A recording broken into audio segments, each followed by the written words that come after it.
presión arterial, ¿no? Aumenta la presión arterial, aumenta nuestro sodio. Entonces, el riñón está diseñado para resistir esos cambios de presiones y ayudar a nuestro organismo a que regrese a su homeostasis, ¿ya? Mantener el pH. Creo que ya todos hemos estudiado, cuando han estado ustedes en Morfo 1, hemos hablado del pH, de los buffers, del sistema renal, del sistema pulmonar, cómo el riñón nos va a ayudar a mantener el pH sanguíneo dentro del intervalo normal, ¿verdad?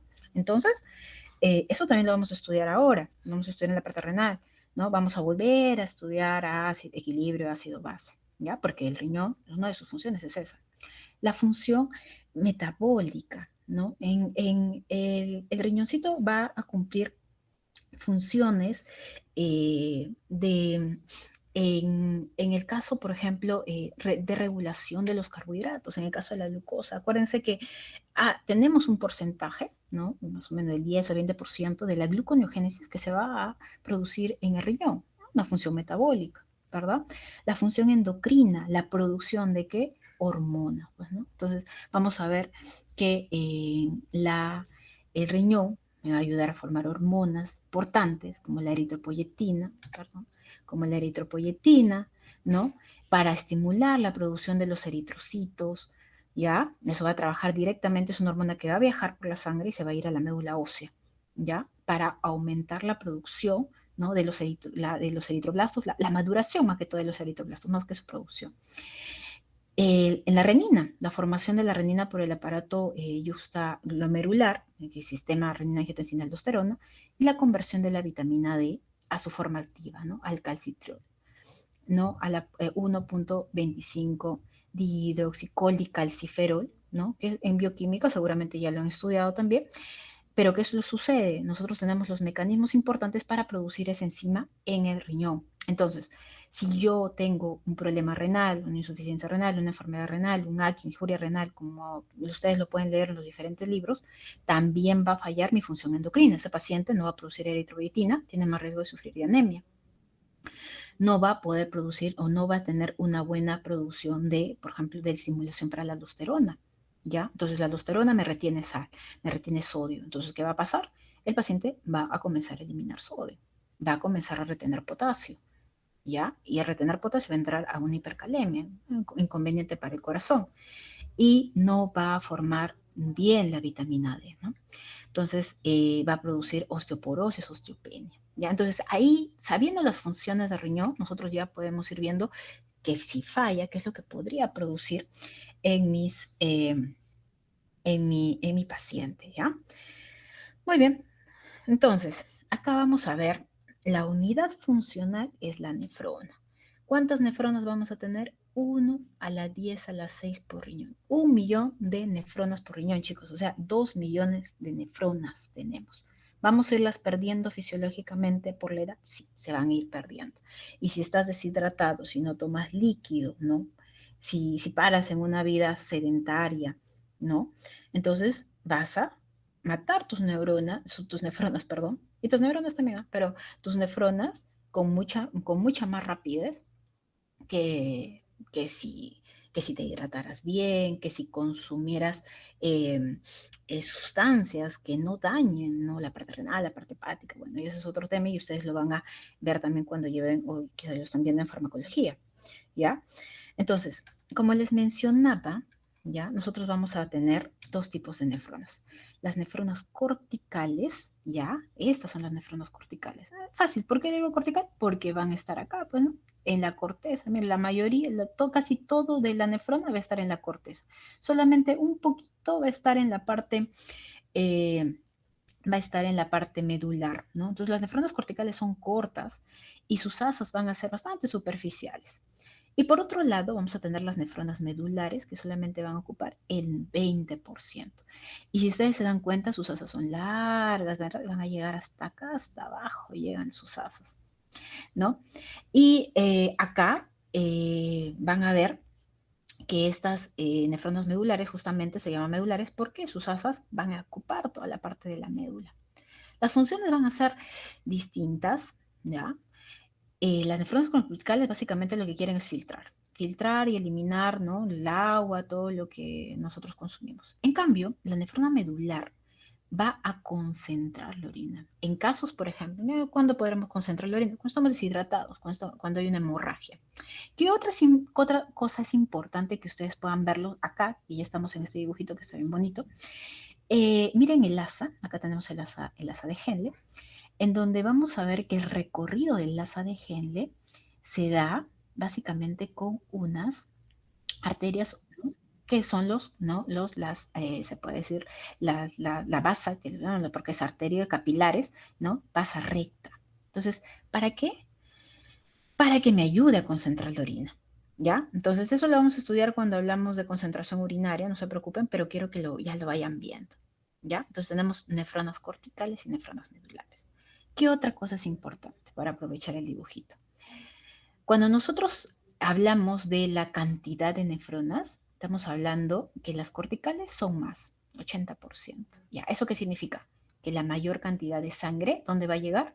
A la corteza, más que a la médula, ¿verdad? La médula solamente un 20%. Entonces, ¿qué va a pasar? ¿Quién va a estar más irrigado? ¿No? ¿Quién va a estar más irrigado? La parte cortical. Y es más, hasta su glomérulo de la parte medular, ¿no? De la nefrona medular va a estar acá en la corteza, ¿no? Entonces,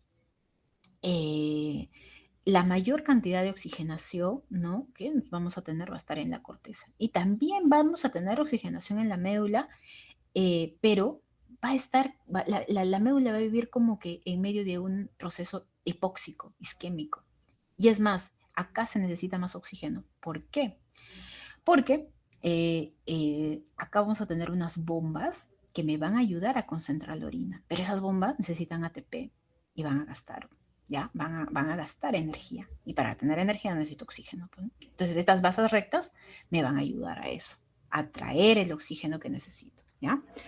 Muy bien, entonces, cosas básicas antes de que lo pase.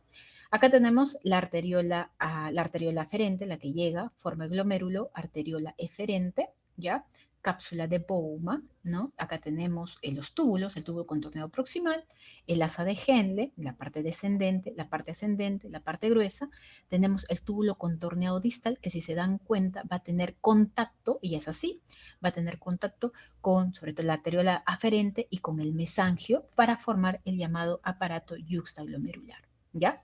Luego sale el tubo contorneado distal, ¿no? Y vamos a ver que se va a formar un tubo colector que va a ser cortical y un tubo que va a estar en la parte medular. ¿Y qué va a salir? La orina, hacia la pelvis, ¿ya? Muy bien, entonces, acá nosotros vamos a ver, ¿qué cosa? El movimiento de la sangre con esto. Acá tengo la arteria renal, acá vamos a tener las arterias que van a salir de la arteria renal, las arterias segmentarias superiores, las segmentarias inferiores, la arteria segmentaria anterosuperior, la anteroinferior, las interlobales, las arqueadas, ¿no? Interlobales, arqueadas. ¿Por qué? Porque es importante, porque tenemos que saber bien la segmentación, el recorrido de la sangre, ¿ya? Porque desde la arteria renal va a entrar por el ilio y se van a dividir en estas arterias segmentarias, ¿ya? Y después van a formar, ¿qué cosa? Estas arterias interlobulares, que recorren las columnas renales entre las pirámides, ¿ya? Y luego van a formar las arterias acuáticas. Vamos a verlo acá, ¿ya? Acá tenemos la aorta, tenemos la arteria renal, las arterias interlobares, las arterias arcuatas, o también se les llama arterias arciformes, se curvan entre la corteza y la médula, estas arterias arcuatas, por eso se llama arcuatas. Luego le va a seguir, ¿no? Vamos a ir disminuyendo de tamaño, las arterias interlobulares, ¿ya? Y que se van a dirigir hacia la superficie cortical y que van a originar la arteriola aferente, ¿ya? La aferente, arteriola aferente. ¿Qué va a formar esto? Los glomérulos. ¿Ves? Va a formar el glomérulo capilar y después de ahí, ¿no? Va a salir la salida, como un grifo, ¿no? Llega, forma su glomérulo y luego sale con la arteriola eferente, pues, ¿no? La arteriola eferente. Ahora, en la arteriola eferente yo voy a poder tener dos vías, ¿ya? Dependiendo. Si yo estoy hablando de nefrona cortical, voy a formar los capilares peritubulares. Y si estoy hablando de nefronas medulares, voy a formar la base recta, ¿ya? Entonces, esto ya es parte de la parte, ¿no? Se puede decir, más, como que ya la sangre se va desoxigenando, ¿no? Por eso es que lo ponen de esta forma, ¿no? Entonces, vamos a formar a partir de acá la vena interlobular, ¿no? Estas, las venitas. Ay, disculpa. Ay, no, aquí está. Luego voy a formar las venas arcuatas, en realidad la vena interlobular, las venas arcuatas, la vena interlobar, y luego vamos a tener la vena renal. Aquí todos van a drenar a la vena cava inferior, ¿ya? Entonces, ese es el recorrido, ese es el recorrido. Entonces, tenemos que, sobre todo acá, eso es lo que quiero que diferencie, ¿no? Porque a veces decimos los capilares peritubulares, pues hablamos vasa recta y no sabemos de qué estamos hablando. Muy bien. Vámonos con la parte del corpúsculo renal. En el caso del corpúsculo...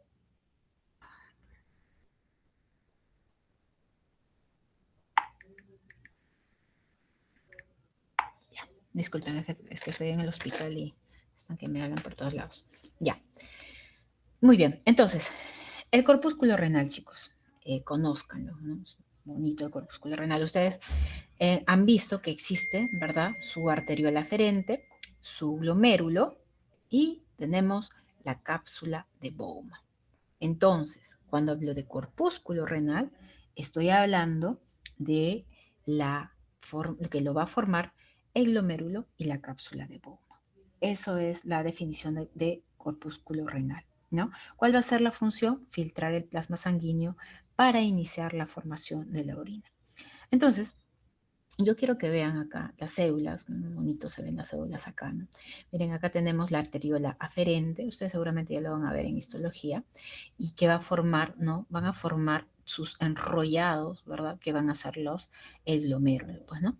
Y esos glomérulos, se dan cuenta, van a tener unos pequeños espacios, ¿no? Acá no han tratado de dibujar bien, pero van a tener espacios, ¿no? Esos son espacios porque el glomérulo va a tener unos capilares fenestrados. Acuérdense que hay tres tipos de capilares: continuos, fenestrados, sinusoidales, ¿no? En el caso del glomérulo, los capilares van a ser,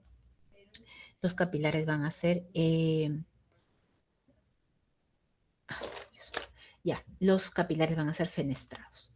Muy bien, ¿qué más voy a poder observar acá? Acá veo unas celulitas que se llaman las células mesangiales, ¿ya? Esas son células mesangiales. Luego voy a observar, ¿no? Una membrana que va a ser la membrana basal, que no, básicamente es del endotelio, ¿ya? Una membrana basal, ¿ya? Y abrazando, acá no se ve bien que abrace, pero voy a ver como unas cositas acá, unos piecitos, esos piecitos que se llaman pedícelos, viene de pies. ¿De quién son esos piecitos? De unas células, está acá, que se llama podocito. Estos de acá son podocitos, podocito, podocito. ¿Cómo se formó? Se formó gracias al epitelio, ¿ya? Al epitelio de la cápsula de Bowman. Tenemos que recordar algo. La cápsula de Bowman tiene una capa parietal, ¿ya? Parietal, y una capa visceral. La capa visceral va a ser la que va a estar en contacto con la capa visceral va a ser la que está en contacto con eh, con los capilares glomerulares, ¿ya? Entonces, ahí es donde yo voy a encontrar los podocitos, ¿ya? Un segundo, por favor, chicos.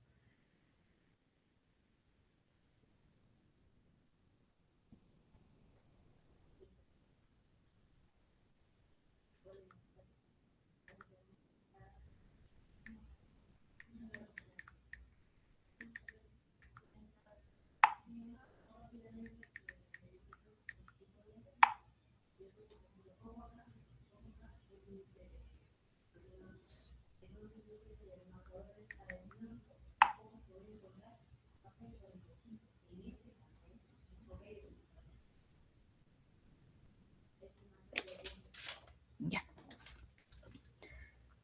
Entonces, acá vamos a tener nosotros nuestros podocitos con los llamados pedícelos, que como les decía, va a formar parte de la capa visceral de la cápsula de Bowman, ¿ya?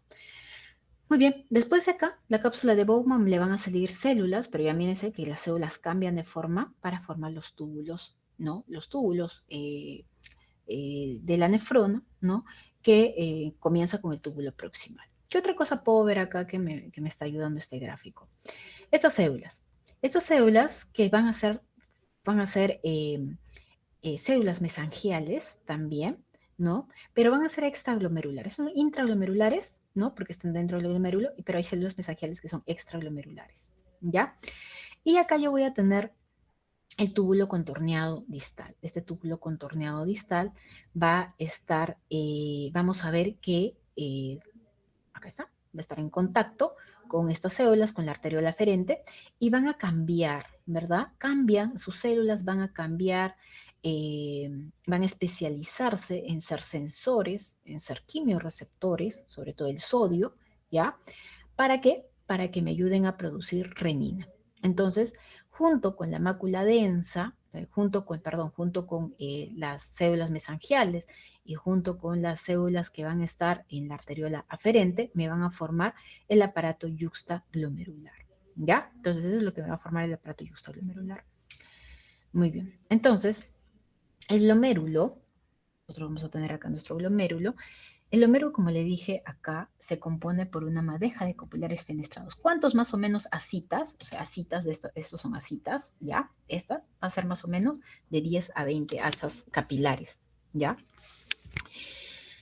Regados desde la arteria glomerular aferente, ¿ya? Entonces, nosotros vamos a tener estos capilares fenestrados, si se dan cuenta, son sus fenestraciones, ¿ya? Ahora vamos a ver el tamaño y esas cositas, pero ¿para qué es importante? Para que se pueda filtrar la sangre, pues no, o sea, no, si no, no se va a poder filtrar. Luego está rodeado de una membrana basal y va a estar rodeado de unas células que son las células, los podocitos, pues, ¿no? Los podocitos. Esos podocitos, y sobre todo los que van a tener contacto, son los pedícelos. Ah, estos son los pedícelos. Muy bien, entonces ahí está formado, ¿ya? Y acá al medio yo voy a tener la célula mesangial. Es importante la célula mesangial, porque la célula mesangial, estas células mesangiales me van a dar soporte, ¿ya? Soporte a la parte de la membrana basal y a la parte del endotelio, ¿ya? Y también en la parte de los pedícelos. Regulación del flujo sanguíneo, ¿ya? Vamos a ver que se van a formar algunas sustancias, como por ejemplo el óxido nítrico, prostaglandinas, produce citoquinas, interleuquinas va a formar, ¿ya? Y está en la forma parte de la matriz extracelular, ¿ya? Entonces ahí vamos a tener el colágeno, todas esas cosas para generar ¿no? un soporte de este glomérulo, pues, ¿no? Entonces si nosotros lo vemos de esta forma, vamos a ver que estos son los podocitos, miren, aquí está su núcleo del podocito, aquí está el citoplasma, y cómo esas invaginaciones que van formando los llamados pedícelos.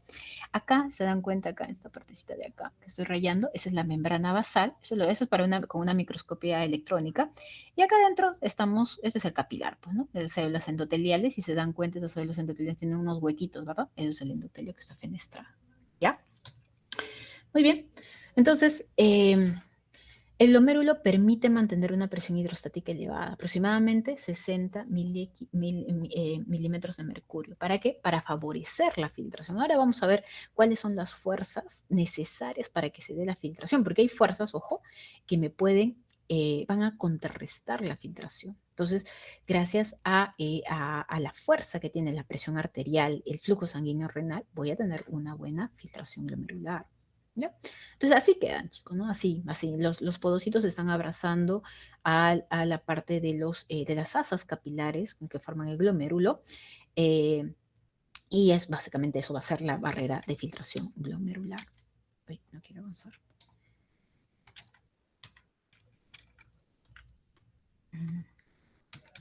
Ahí está, uy, ya está.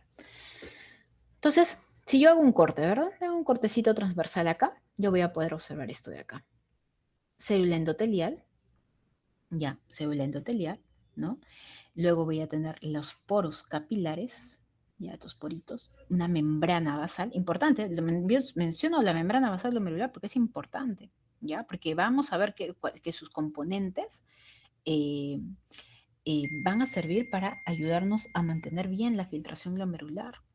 ¿ya? A que no pasen proteínas, a que no pasen sustancias que no deberían pasar. En la membrana hay enfermedades que, que atacan a la membrana basal glomerular. Hay enfermedades genéticas que no producen las sustancias necesarias para formar la membrana basal glomerular. Y ese paciente llega a enfermedad renal crónica, necesita trasplante. Solamente, miren, por no producir las sustancias que es necesario para la membrana basal. ¿Ya? ¿Qué más? Acá tenemos los pedícelos, ¿verdad? Los pedícelos. Y acá se da la filtración, pues así, ¿no? Del capilar sanguíneo hasta acá, pues, o sea, la filtración, ¿no? Este es el polo vascular, este es el polo urinario, ¿no? Polo vascular, polo urinario. Muy bien, entonces, la barrera de filtración glomerular es justamente lo que hemos estado viendo ahora, compuesto por el endotelio capilar fenestrado, ¿ya?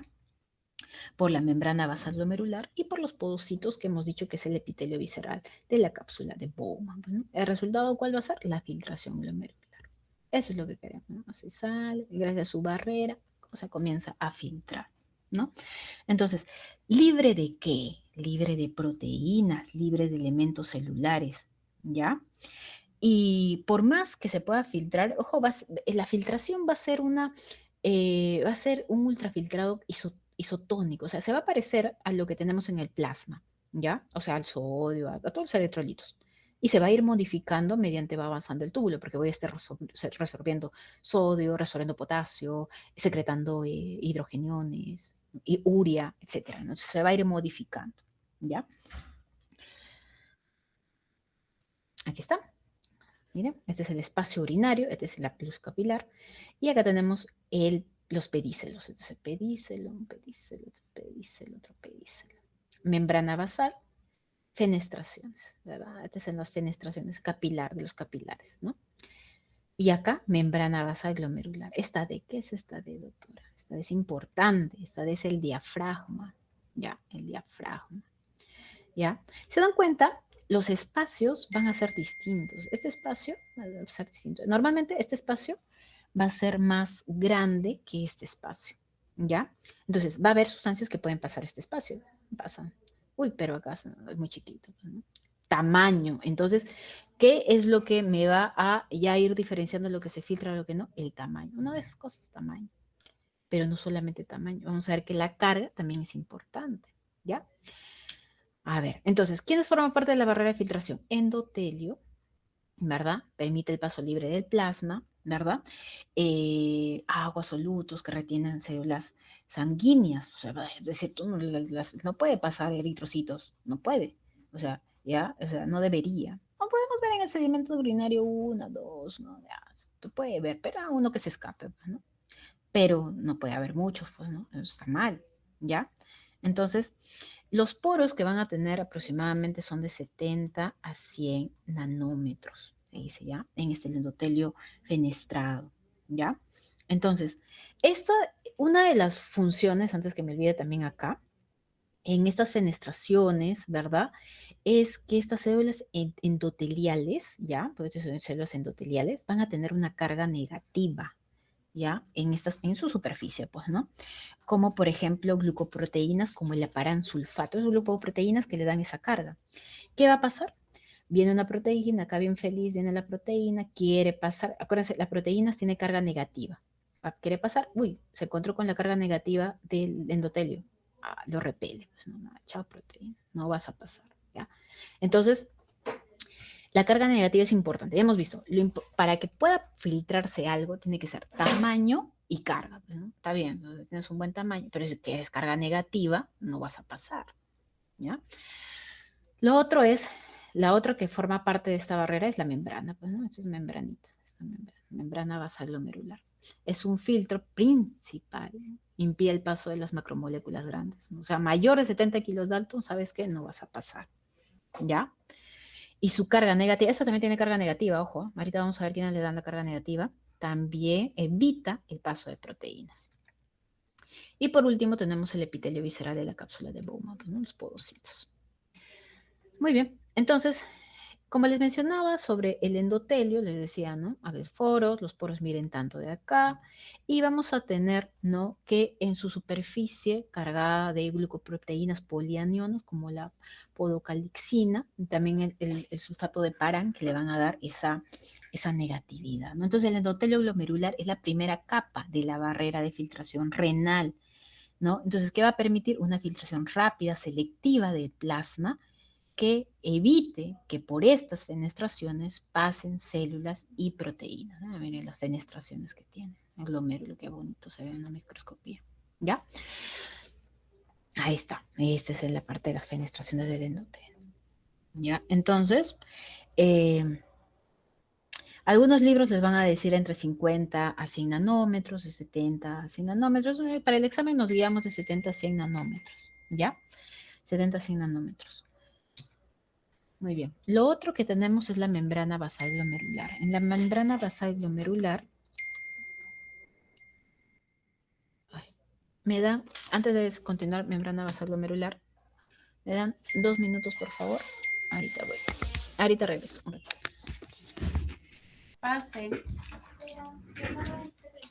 Ya, sí, ya de una vez.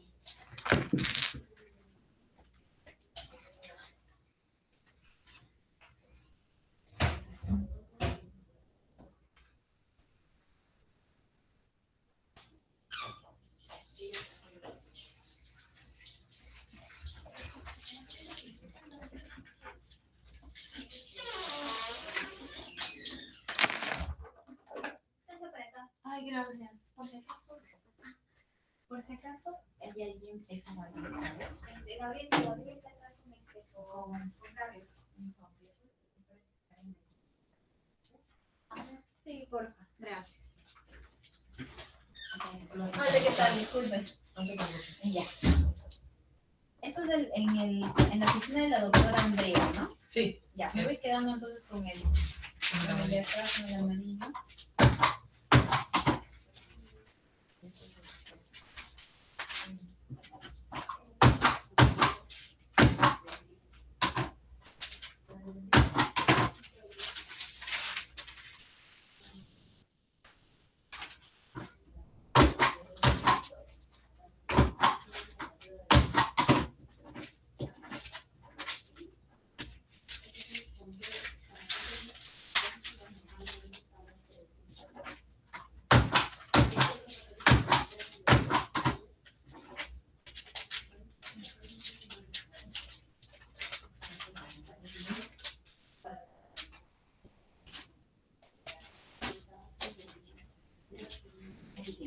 Chévere, muchas gracias. Listo, gracias. Hasta luego, igualmente.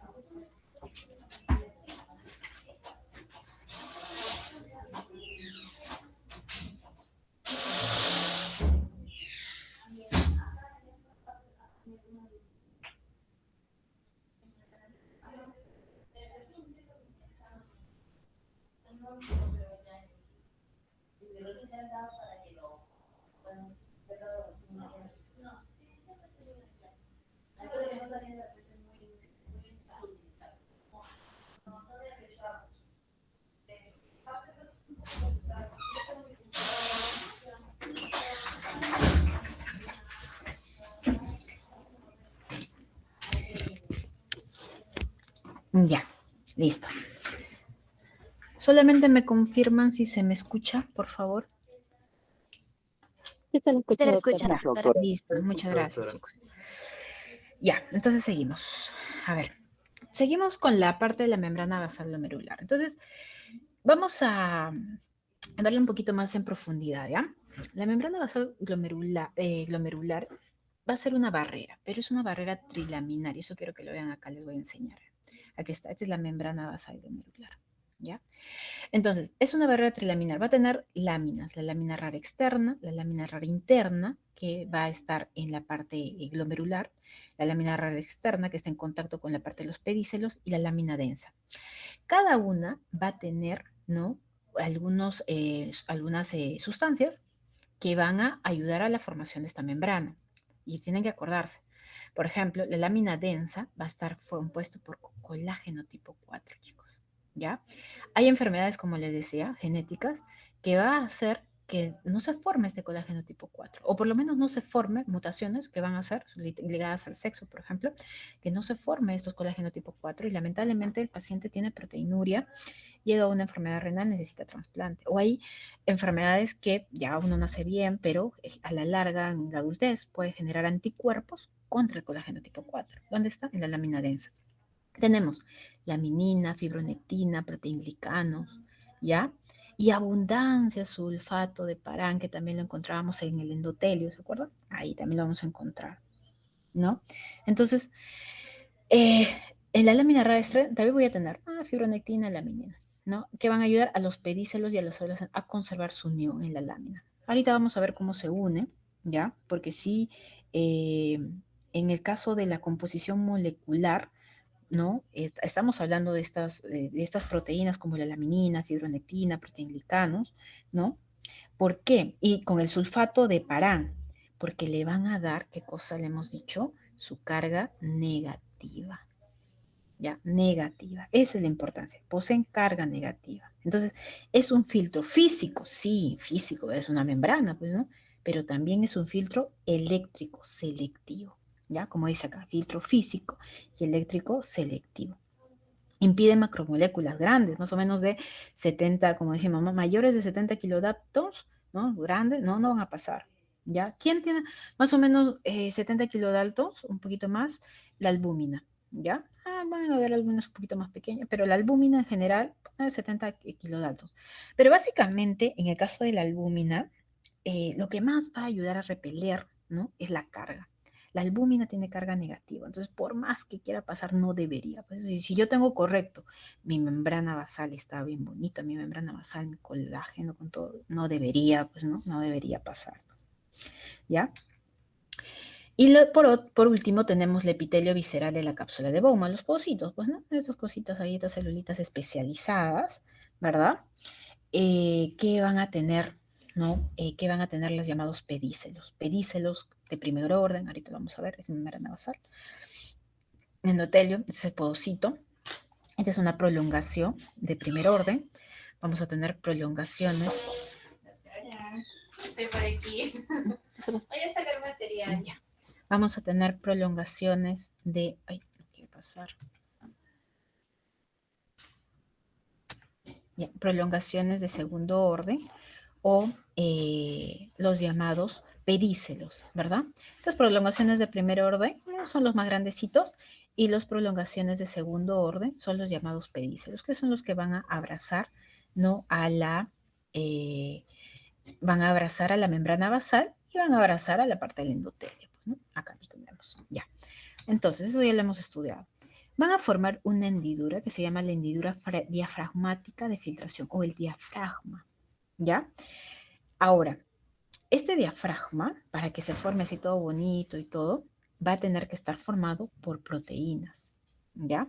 Entonces, vamos a tener proteínas de unión que me unan, por ejemplo, pedícelo a pedícelo, este de acá. ¿Cómo? Acá van a formar pedícelo a pedícelo. ¿Para qué? Para que estén bonitos, ¿no? Para que se mantengan pegaditos, no se separen, ¿no? Porque imagínense que no haya una unión entre pedícelo y pedícelo. Este pedícelo puede irse por acá, ¿verdad? Entonces, necesitan una unión. ¿En quién los da? Las proteínas del diafragma de filtración, ¿no? Entonces, vamos a tener unas proteínas en los dominios, vamos a tener una proteína importante, que es la proteína del dominio apical, que va a ser la... Un ratito.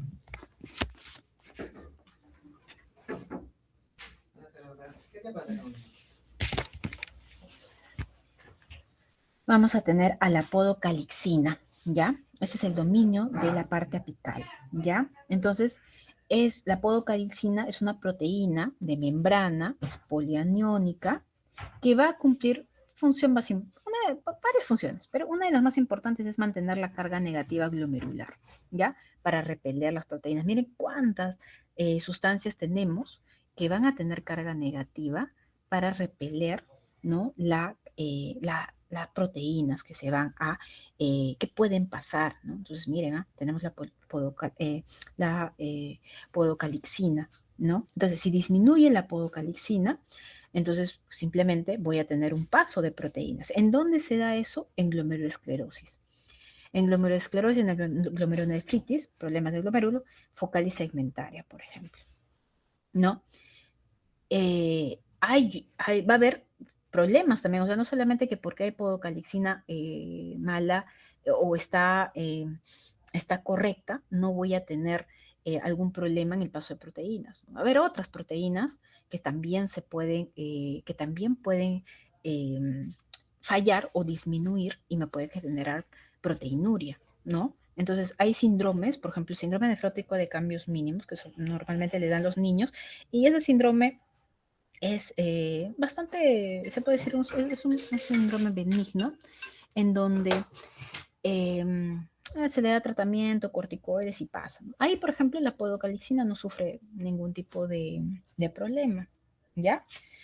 Muy bien, pero hay enfermedades que sí, como les dije, ¿no? En la glomerulonefritis focal y segmentaria.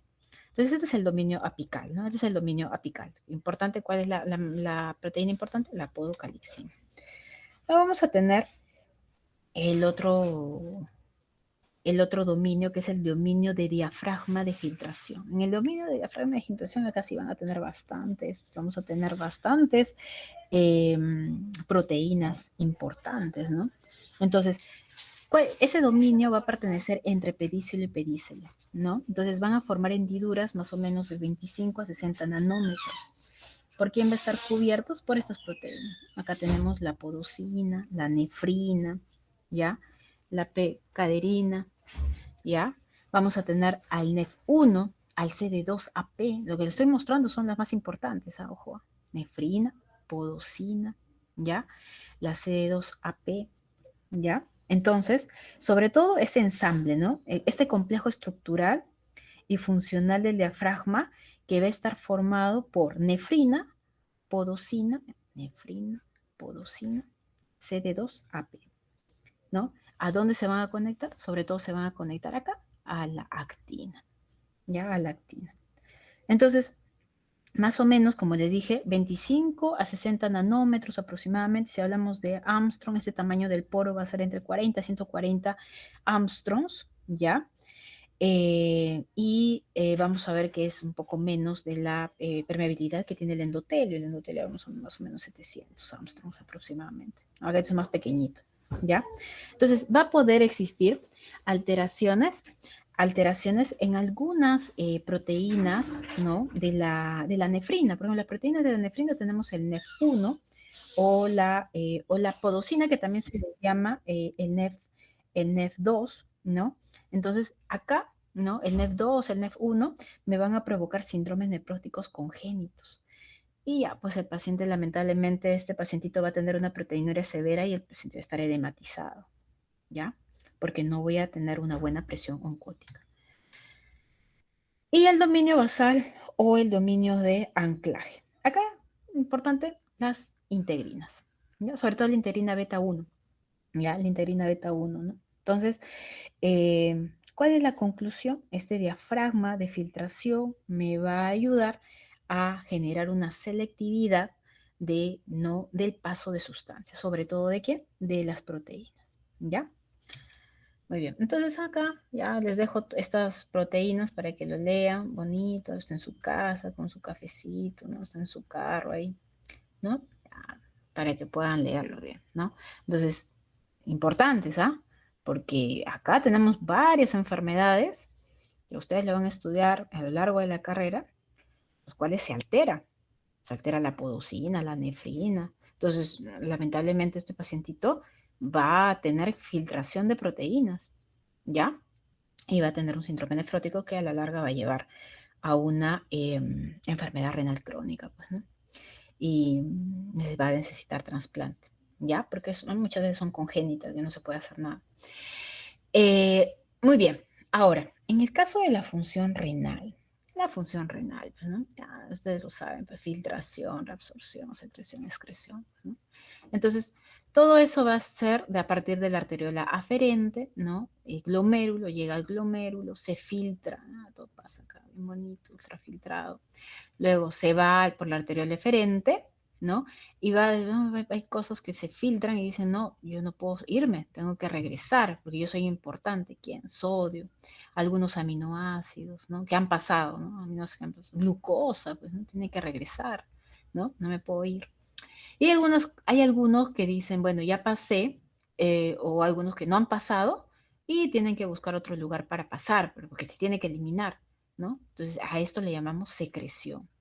Secreción es el paso de sustancias al túbulo que no pudieron filtrarse, ¿ya? Y luego vamos a tener la excreción. Entonces, cuando nosotros hablamos de la excreción, o sea, el final, ¿no? De todo esto va a ser igual a la filtración más menos la reabsorción, o sea, menos lo que se reabsorbe, más la secreción. Eso me va a dar el total de la excreción, ¿ya? El total de la secreción. Acá tenemos los capilares peritubulares, la venita renal y la excreción urinaria. Muy bien. Entonces, en el caso de la función renal, ya se ha presentado a los glomérulos, a las nefronas, ya eso ya lo hemos visto, ¿verdad? Tenemos corticales, tenemos medulares, eso lo hemos hablado.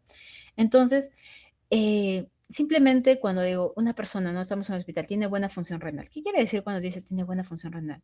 Que es la capacidad de los riñoncitos para filtrar la sangre, no solamente filtrar, eliminar los desechos metabólicos, regular el equilibrio ácido-base, ¿no? Equilibrio hídrico y que participe en las funciones endocrinas, o sea, que produzca su eritropoyetina, que me produzca la alfa-hidroxilasa para mi vitamina D, etcétera, ¿ya? Entonces, esos son eso es cuando hablamos de una buena función renal, ¿ya? Una buena función renal. Muy bien. Entonces, en el proceso de la formación de la orina, ya hemos hablado sobre esto de acá, nosotros vamos a ver que el volumen urinario normal va a ser más o menos 0.5 a 1 mililitro por kilo por hora, ¿ya? Eso es lo normal, ¿no? Eso es lo que voy a eliminar. Entonces, un volumen aproximadamente de 1 o 2 litros por día, ¿ya? Ahora, vamos a tener también, podemos tener acá alteraciones. Por ejemplo, si yo hablo de una oliguria, estoy hablando de una paciente, una persona que tiene menos de 400 mililitros por día, lo ponen de menor de 500. ¿Ya? Anuria es una persona que básicamente no orina nada, ¿no? No pueden, menor de 100 mililitros por día. Ya cuando está menor de 100 mililitros por día es anúrico. Y también tenemos poliuria. Poliuria orina más de lo normal, mayor de 2.500 a 3.000 mililitros por día. ¿Ya? Entonces, acá hablamos, por ejemplo, de un paciente que tiene diabetes insípida, un paciente que tiene polidipsia psicógena, por ejemplo, ¿no? Ellos pueden tener. ¿No? Entonces, vamos a hablar de la filtración glomerular. Entonces, ¿qué es la filtración glomerular? Es lo que va a pasar, eso es lo que tienen que saber. Es el paso del plasma, de las sustancias que tenemos a tener desde el glomérulo hacia la cápsula de Bowman. Ese es el filtrado glomerular, ¿ya? Entonces, tenemos que tener un buen filtrado glomerular para poder filtrar, ¿ya? Lógico, ¿no? Un filtrado glomerular para poder filtrar, sí, es que es cierto. Cuando disminuye nuestra presión hidrostática, disminuye nuestro filtrado glomerular y no se filtra, o se filtra muy poquito, ¿ya? Entonces, esto, como la sangre está que pasa, se va a dar muchas veces al día. Entonces, más o menos el volumen que va a llegar al riñón, 3 litros, y nuestro filtrado glomerular está calculado como 180 litros por día. 180 litros, chicos, o sea, no es que tengamos 180 litros, sino 180 litros nuestras nefronas están que filtran y filtran y reabsorben, filtran, vuelven a filtrar, reabsorben, filtran. ¿Cuánto? 60 veces al día, ¿ya? Entonces, vamos a tener, no sé por qué siempre se me, ya, vamos a tener tipos vamos a tener sustancias que van a tener características en su filtración, reabsorción. Por ejemplo, va a haber sustancias que se van a filtrar y se van a eliminar, se van a excretar por totalidad. Va a haber sustancias que se van a filtrar todo y todo se va a reabsorber. Ya todo, nada se excreta. Si es una persona normal, sanita, sin diabetes, ¿no? Glucosa, por ejemplo. ¿Ya? Hay sustancias que yo lo voy a filtrar, pero también se va a filtrar muy poquito, pero la mayor parte se va a secretar. ¿Ya? Entonces, sustancias, ¿no? O a veces no se filtra, pero solamente se secreta, ¿ya? Y va a haber sustancias, ¿ya? Que van a filtrarse y va a reabsorberse, pero parcialmente, no todo. Parcialmente yo lo puedo reabsorber. El bicarbonato, por ejemplo, reabsorbo. Ya. Entonces, y una parte lo elimino, pues, ¿no? Muy bien. Entonces, acá tenemos lo que les estaba mencionando, ¿no? Por ejemplo, una sustancia exógena, que lo vamos a estudiar en un ratito, es la inulina. La inulina se va a filtrar y se va a eliminar por la orina. Entonces, esto es importante, ¿saben por qué? Porque gracias a sustancias que solamente se filtran y que se eliminan en la orina, yo voy a poder evaluar mi velocidad de filtración glomerular, ¿ya? Entonces, cuando yo evalúo esta velocidad de filtración glomerular, yo puedo saber que lo que se está filtrando, o sea, es igual a lo que se está eliminando, ¿no? Entonces, yo voy a decir, ya, yo tengo en plasma tanta cantidad de inulina, no sé, 10, por ejemplo, no, y estoy orinando, en la orina tengo 10. Entonces se está filtrando bien. Entonces mi riñón está filtrando bien. Entonces mi riñón está funcionando bien. ¿Ya? Luego tenemos la filtración, bueno, filtración, reabsorción parcial, como les mencionaba. Acá tenemos el sodio, por ejemplo, el cloruro, ¿verdad? Tenemos filtración y reabsorción completa, aminoácidos, glucosa, como les decía, no podemos desperdiciar, ¿no? Y tenemos filtración y secreción, tenemos ácidos orgánicos y bases, ¿no? Que podemos secretar. Filtramos y secretamos también, ¿no? Y acá tenemos la creatinina. ¿Por qué la he puesto acá? Sí, básicamente la creatinina, lo pueden ver hasta acá también, ¿no? Una creatinina. Pero, ¿qué sucede? La creatinina, si bien es cierto, la mayor cantidad de creatinina se va a filtrar, ¿no? Ustedes van a ver que la creatinina va a tener una partecita que se va a secretar, poquita, ¿ya? Pero se va a secretar. Entonces, no todo lo que yo saco de en la orina de creatinina va a ser lo del plasma, porque va a haber una partecita que se va a secretar, pero es muy poquito, pues, ¿no? ¿No? Y el ácido bipúrico, ¿no? Se filtra libremente este ácido bipúrico, ¿no? No se reabsorbe, se secreta activamente casi por completo. Y también me ha permitido, ¿no? Muchas veces, bueno, antiguamente lo utilizábamos para calcular el flujo plasmático renal efectivo, ¿no? Entonces, ya que todo, o sea, ya que casi todo de lo de ácido bipúrico que llega al riñón se excreta, pues, ¿no? Muy bien. Entonces, vamos a ver la parte de la filtración glomerular. En el caso de la filtración glomerular, nosotros vamos a tener que va a haber variables que van a determinar este ultrafiltrado. ¿Por dónde? Por la barrera de filtración. Y ya les he dicho, es el tamaño de la molécula y la carga de la molécula. Entonces, el tamaño es lógico, cuando las sustancias muy grandes no se van a reabsorber, perdón, no se van a filtrar, y sustancias muy pequeñas sí se van a poder filtrar, ¿no? Lógica. Pero también hemos dicho la carga. Entonces voy a tener carga positiva, se va a filtrar, y carga negativa no se va a filtrar porque ya hemos hablado, hasta me he demorado en explicarles la carga negativa que va a tener los diferentes componentes. ¿Ya? Entonces, vamos a ver que la filtración es igual al filtrado glomerular por la concentración plasmática. Es lo que se ve. Entonces tenemos una sustancia, por ejemplo, el agua, en su masa molecular es 18, pero la capacidad de filtración va a ser de 1. ¿Ya? Entonces, ¿qué me indica que sea 1? Me indica que se filtra libremente, mientras que un valor de 0 me indica que no se filtra. O sea, y todo lo comparamos con el agua, ¿no? Entonces, el agua es como que se filtra al 100%, ¿ya? Al 100% el agua. El sodio igual, la glucosa igual, la mioglobina 0,75.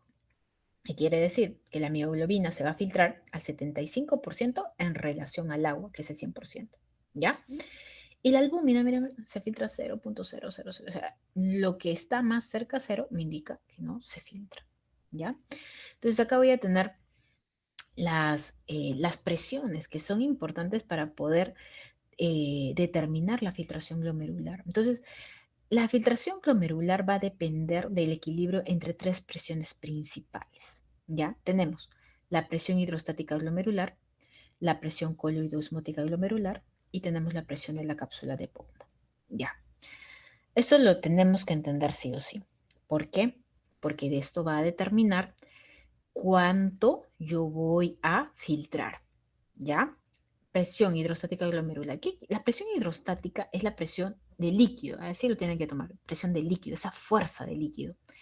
Entonces, es una fuerza que va a tender a botar el agua, a botar, ya, a botar el líquido, ya, hacia la cápsula de Bowman. Fuerza, ¿no? Fuerza. La presión coloidosmótica está dada sobre todo por la concentración de sustancias que tengo en el plasma o en un compartimento. Pero en este caso vamos a hablar del plasma, porque estamos hablando de la coloidosmótica glomerular, de acá. Entonces, ¿qué es lo que me va a dar esta presión coloidosmótica u oncótica si yo tengo mayor cantidad de proteínas? Entonces, las proteínas hacen que jale agua, ¿no? Por eso es que la flechita va hacia arriba, ¿ya? Y lo otro es la presión de la cápsula de Bowman, porque la cápsula de Bowman también va a tener una presión. Lógicamente, cuando se filtra, acaba de llenarse de líquido, ¿verdad? De líquido. Entonces, la presión hidrostática de la cápsula de Bowman, ¿ya? De la cápsula de Bowman. Entonces, va a tender a sacar, ¿ya? Saca, trata de regresarlo.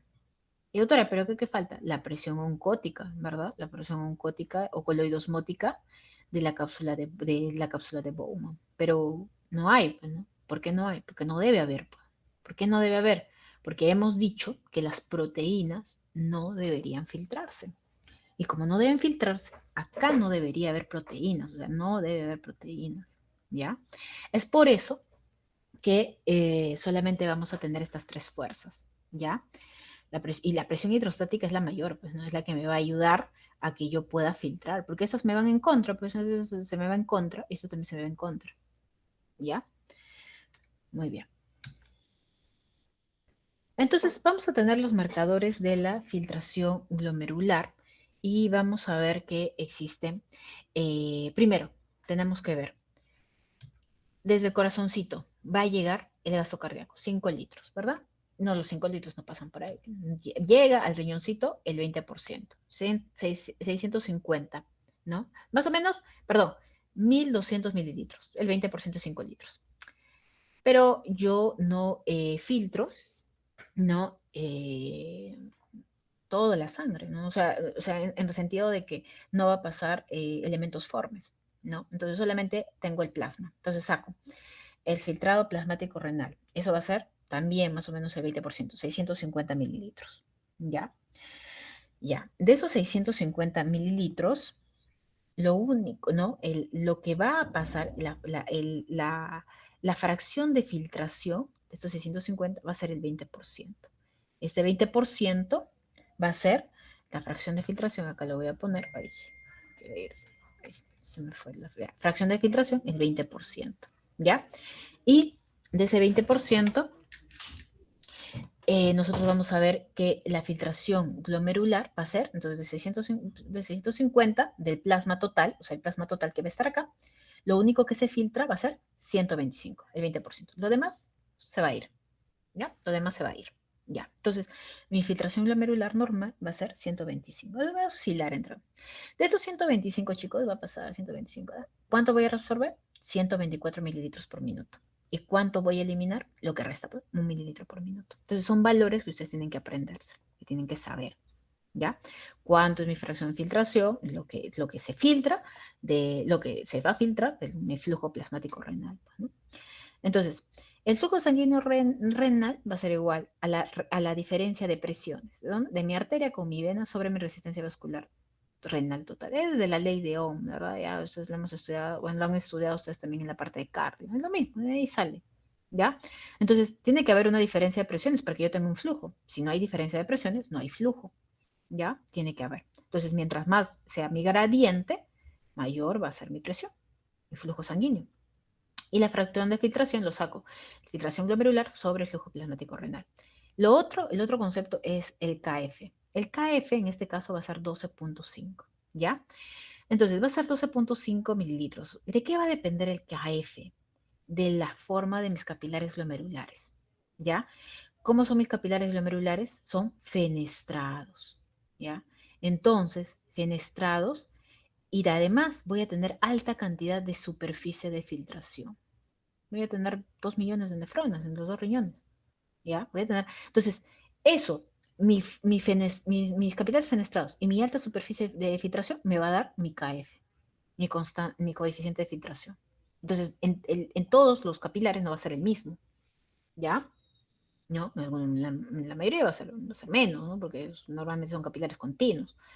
Pero acá sí voy a tener 12.5, ¿ya?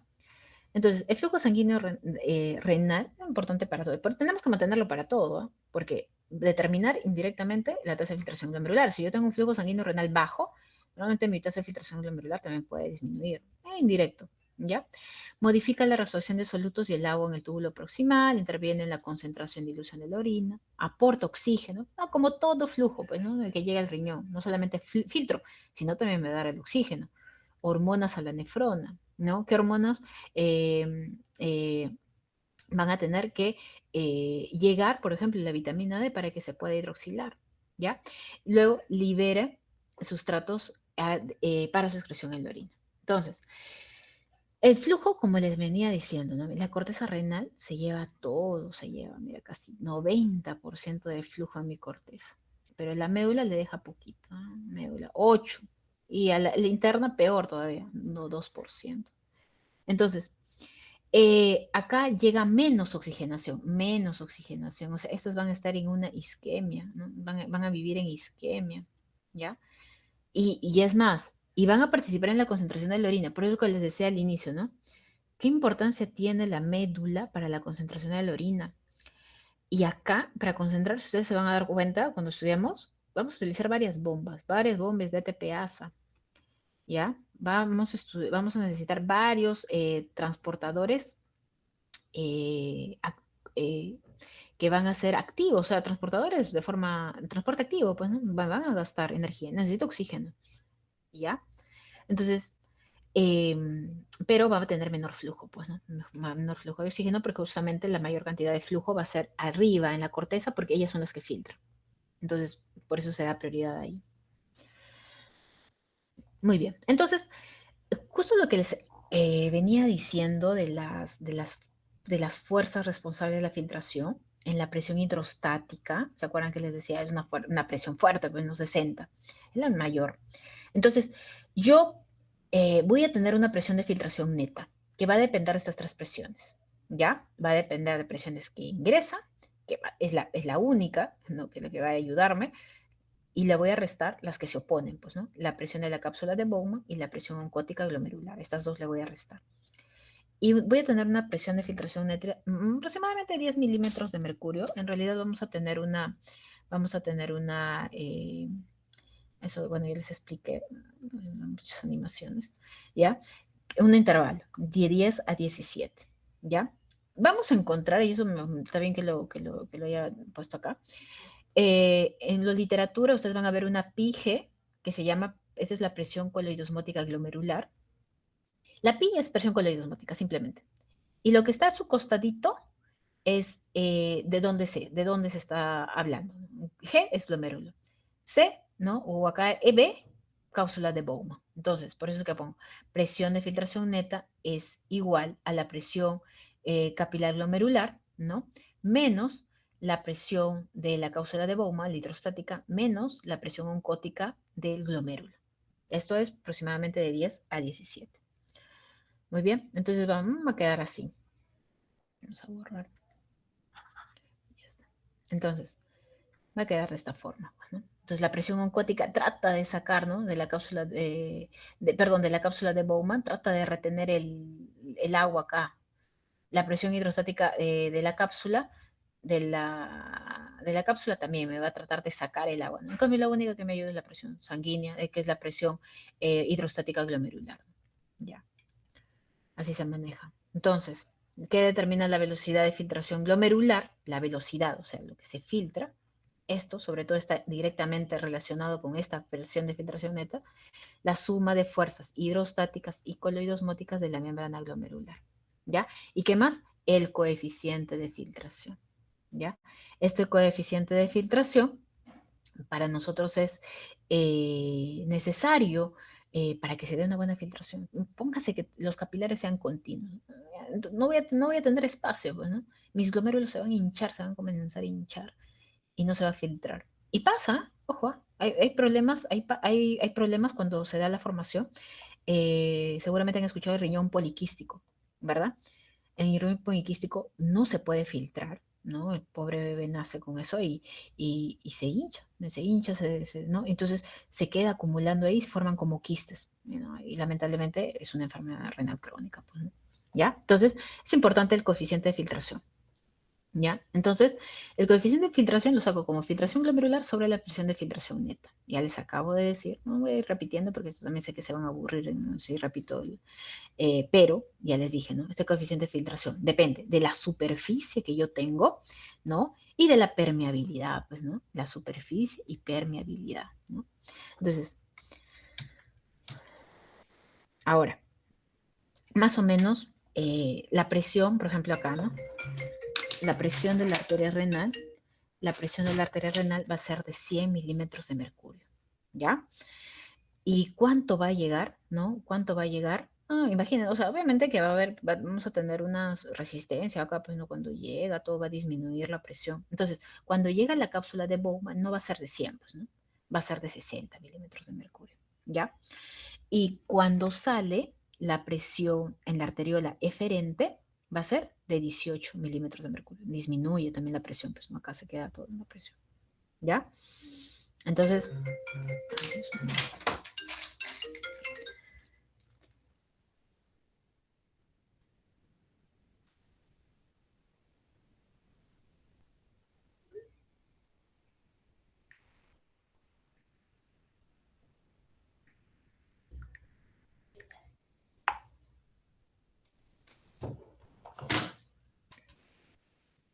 muy bien. Entonces, voy a tener la presión del capilar glomerular de 60, que es el mecanismo más importante. Eso ya les, entonces, si les preguntan, ¿no? Por ejemplo, ¿no? ¿Cuál es el mecanismo de estas presiones capilares más importantes para una buena filtración? La presión capilar glomerular. Entonces, de ahí va a depender mucho. Mira, por ejemplo, ¿no? Si yo aumento mi presión capilar glomerular, también voy a aumentar mi filtración glomerular. Entonces, si aumento esta presión capilar glomerular, voy a aumentar la filtración, ¿ya? Y si la disminuyo, también disminuye. Entonces va a ser directamente proporcional. ¿Qué variables va a depender que aumente o disminuye mi presión capilar glomerular? Va a depender, ¿qué cosa? La presión arterial, la resistencia de la arteriola aferente y la resistencia de la arteriola eferente. Acabamos de ver la presión arterial, eso ya lo acabamos de ver. En un momento vamos a ver las resistencias, ¿no? ¿Qué estamos hablando? Si hay un aumento de resistencia, ya, eso solamente para acordarse, yo sé que ustedes lo saben, se llama vasoconstricción, ¿verdad? Entonces la vasoconstricción, mi arteria se hace más pequeñita. Y si yo disminuyo la resistencia, eso se llama vasodilatación, ¿verdad? Ya, yo sé que esto es de kinder, pero ya para algunos no se confunden. Significa que mi arteria se hace más grande, pues, ¿no? Ya, entonces de eso va a depender. ¿Ya? Estamos hablando de la arteria aferente y de la arteria eferente, ¿ya? Entonces, otra variable que va a ayudar a aumentar o disminuir mi filtración glomerular va a ser la constante de filtración, pues, ¿no? Entonces, el coeficiente de filtración, perdón. Entonces, si yo aumento mi coeficiente, voy a aumentar mi filtración, ¿ya? Y si yo disminuyo mi coeficiente, voy a disminuir mi filtración glomerular, ¿ya? Entonces, por ejemplo, si mi superficie, la membrana basal y mi endotelio comienzan a engrosarse, las fenestraciones van a disminuir también, ¿no? Ese poro de filtración va a disminuir. ¿Dónde ocurre eso? En los engrosamientos, por ejemplo, de la membrana basal que ocurre en la hipertensión arterial y en el diabetes mellitus. Entonces ahí disminuye mi filtración glomerular, ¿ya? Entonces se da una esclerosis, sobre todo en la membrana basal, o glomerulosclerosis, y lamentablemente eso nos lleva a una insuficiencia renal, por eso en estos pacientes, pues, ¿no? Con hipertensión y con diabetes mellitus. El otro concepto importante es la velocidad de filtración glomerular, ¿ya? Entonces, la velocidad de filtración es simplemente, chicos, es la misma filtración glomerular, no se confunda, ¿ya?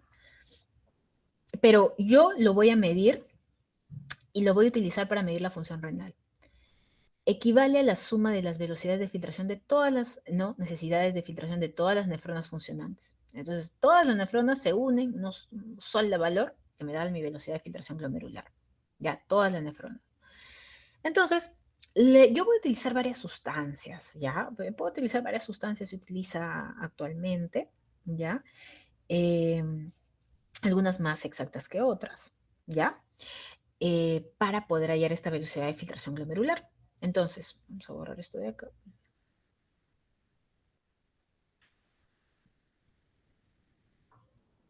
Ya.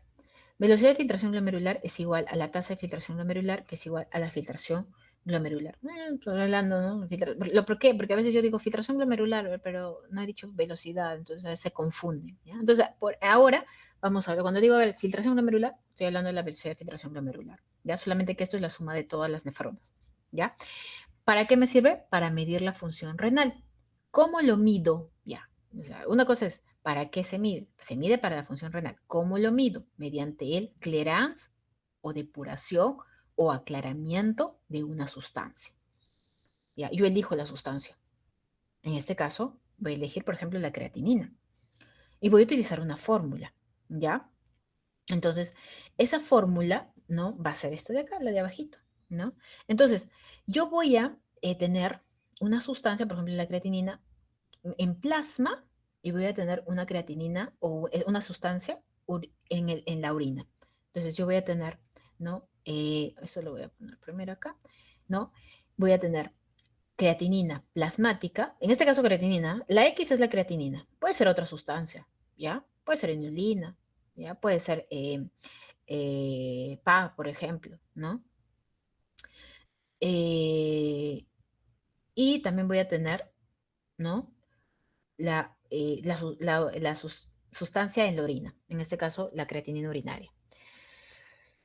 Entonces, ¿cómo hallo mi aclaramiento de creatinina o depuración? ¿No? Volumen de depuración de una sustancia, ¿no? Clearance X, en este caso clearance de creatinina, ¿ya? Me voy a dar de creatinina. Entonces, voy a multiplicar la concentración de la creatinina, o sea, la sustancia en la orina, por el volumen de orina por un lapso de tiempo. Normalmente usamos 24 horas, ¿ya? Todo recolecte, señor, todo se orina en todo el día y lo trae, ¿ya? Y le medimos al paciente también su concentración de esa sustancia, creatinina, ¿ya? En el plasma, ¿ya? Entonces, tengo que hablar cuánto es la creatinina en la orina, cuánto es la creatinina en el plasma, su volumen, cuánto ha orinado el pacientito en todo el día, y con eso hallo el volumen de depuración, ya el creance de depuración. Entonces acá tenemos, por ejemplo, el plasma de la inulina es 1 miligramo por mililitro, la cantidad filtrada en la inulina, ya, sobre todo en la inulina, lo que se filtra es lo que se excreta, eso es lo bonito de la inulina, ¿no? Entonces es más exacto, se utiliza, no en todos los laboratorios se hace, ¿ya? Pero los nefrólogos, para ser mucho más exactos, lo utilizan, ¿ya? La filtración glomerular por, la inulina plasmática es igual a la inulina urinaria por el volumen, ¿ya? Entonces, yo despejo, pues, ¿no? La filtración glomerular es igual a lo que estamos haciendo acá, ¿no? Inulina urinaria, acá vemos creatinina, por el volumen sobre la inulina plasmática. Utilizamos el, ¿no? Entonces, con esto yo puedo tener, si la persona está sanita, que mi filtración glomerular tiene 125 mililitros por minuto. Por eso es que nosotros más o menos sabemos cuánto es lo normal. Entonces, podemos utilizar inulina o podemos utilizar creatinina. Tiene sus ventajas.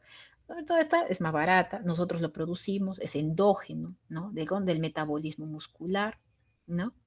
¿No? Se filtra, no se reabsorbe, pero se secreta, ese es el problema, ¿no? Se secreta un poquito, pero tampoco es mucho, ¿no? Se secreta un poco, ¿ya? Se corrige, entonces vamos a utilizar formulitas para corregirlo y se excreta, ¿ya?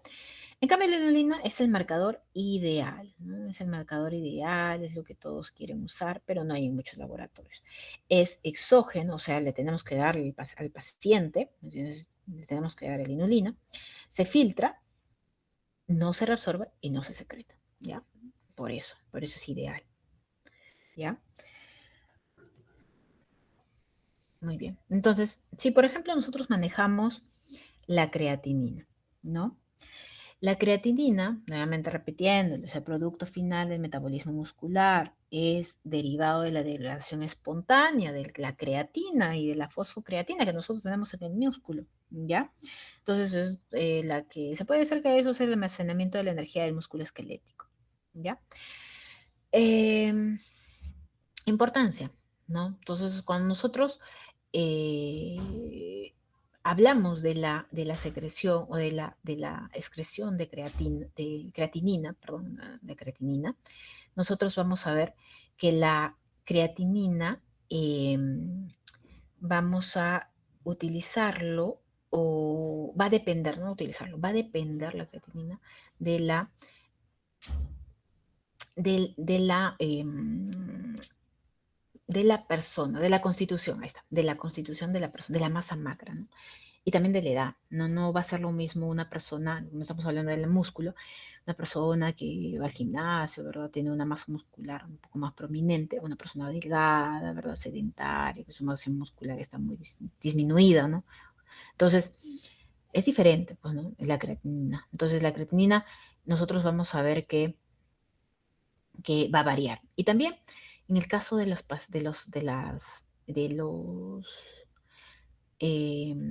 de los ancianos, los ancianos van a tener una creatinina más baja. Y muchas veces la creatinina lo que hace es, eh, eh, no necesariamente, y eso lo vamos a ver ahorita, nos va a dar el valor real, o sea, simplemente con hallar cuánta creatinina uno tiene en el plasma, me va a dar el valor real de la eh, de la función renal. Eso quiere decir, o sea, yo puedo tener un valor normal de creatinina en el plasma, pero eso no significa que la función renal esté bien. Entonces, ahora lo vamos a entender, pero eso es lo que quiero que un poquito ya lo mantengan en su mente. Entonces, para eso es necesario sí o sí hallar la depuración de creatinina. Entonces, la depuración de creatinina, utilizamos nuestra fórmula, ¿no? Como hemos dicho, depuración de una sustancia, en este caso la creatinina, la urea, ¿no? Perdón, la creatinina urinaria por el volumen sobre el plasma, la creatinina. Entonces, esas son estas son bueno, lo que significa, ¿verdad? Y la respuesta se da en mililitros por minuto, ¿ya? Entonces, ¿se tiene que corregir? Sí, que se va a corregir el resultado final de la depuración eh, por el área de superficie corporal, ¿no? Y más o menos nosotros vamos a ver que cuánto nos ha salido nuestra respuesta por 1,73 mililitros, ¿no? Entonces, la respuesta va a ser, ¿no? El X, ¿no?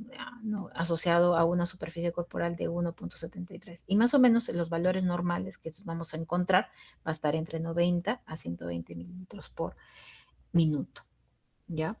Entonces, sí, lo vamos a utilizar, lo vamos a poder corregir. Hay fórmulas, ya hay hasta aplicativos móviles, ustedes ponen los datos, ya ahí lo corrige todo, ¿no? La edad, ponen todo, ¿no?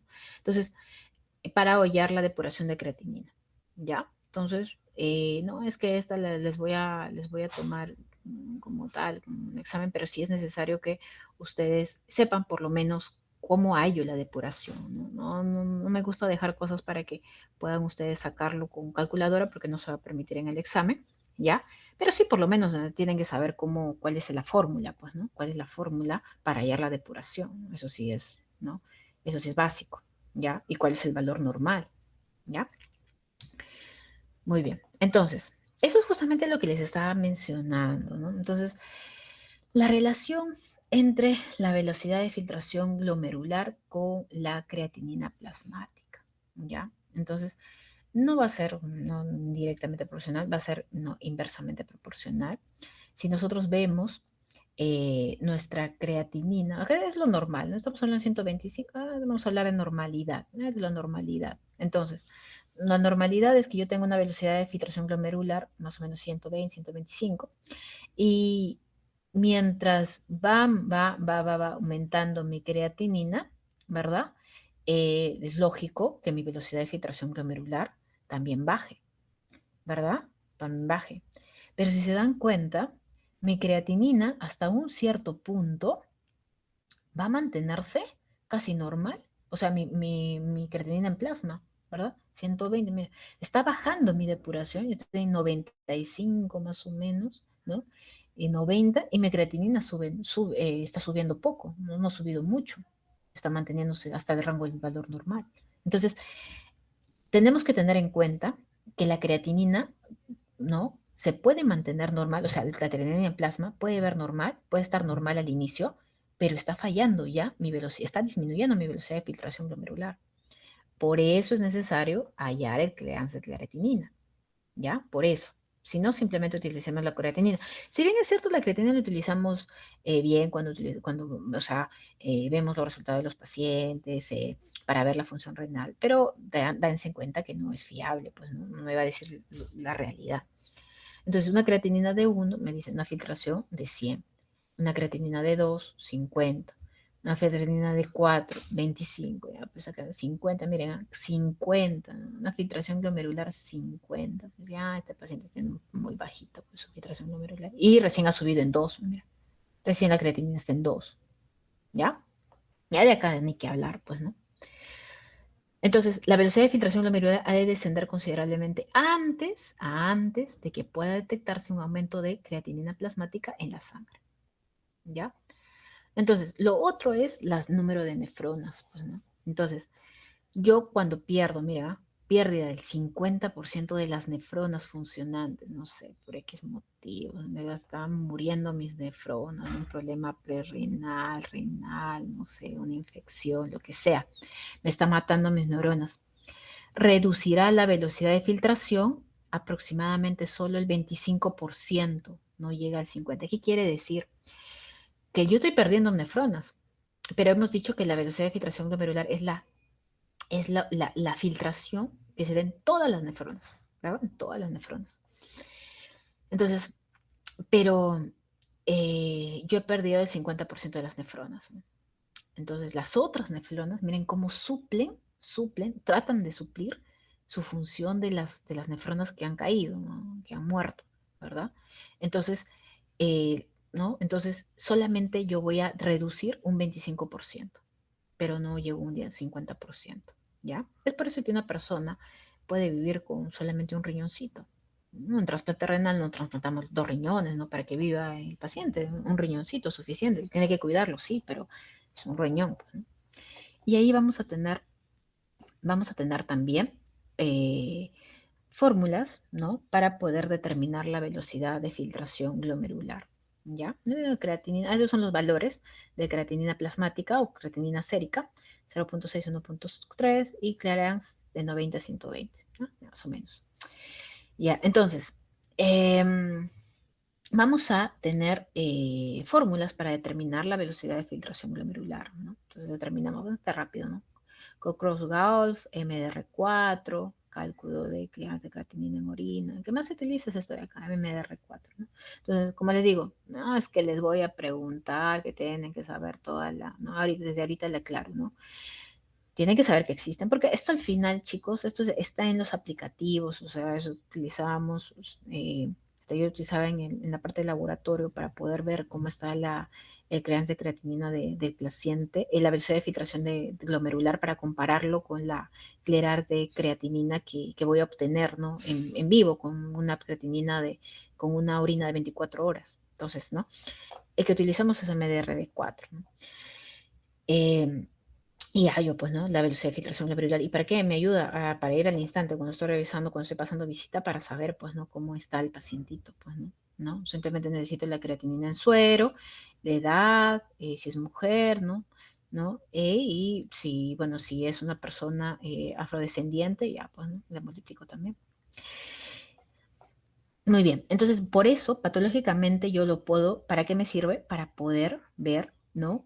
En qué estadio se encuentra el paciente, ¿no?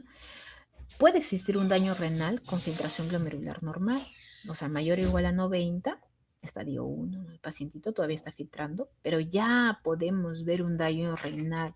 ¿Cómo podríamos verlo? Por ejemplo, le hago una ecografía y no sé, y no hay una distinción córtico-medular, por ejemplo, ¿no?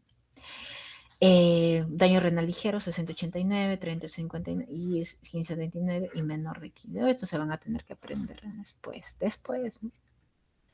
¿Ya? Cuando ya estamos hablando de medicina interna, fisiopatología, esto tienen que saber para poder clasificarlo, porque el tratamiento va a ser distinto también, ¿ya?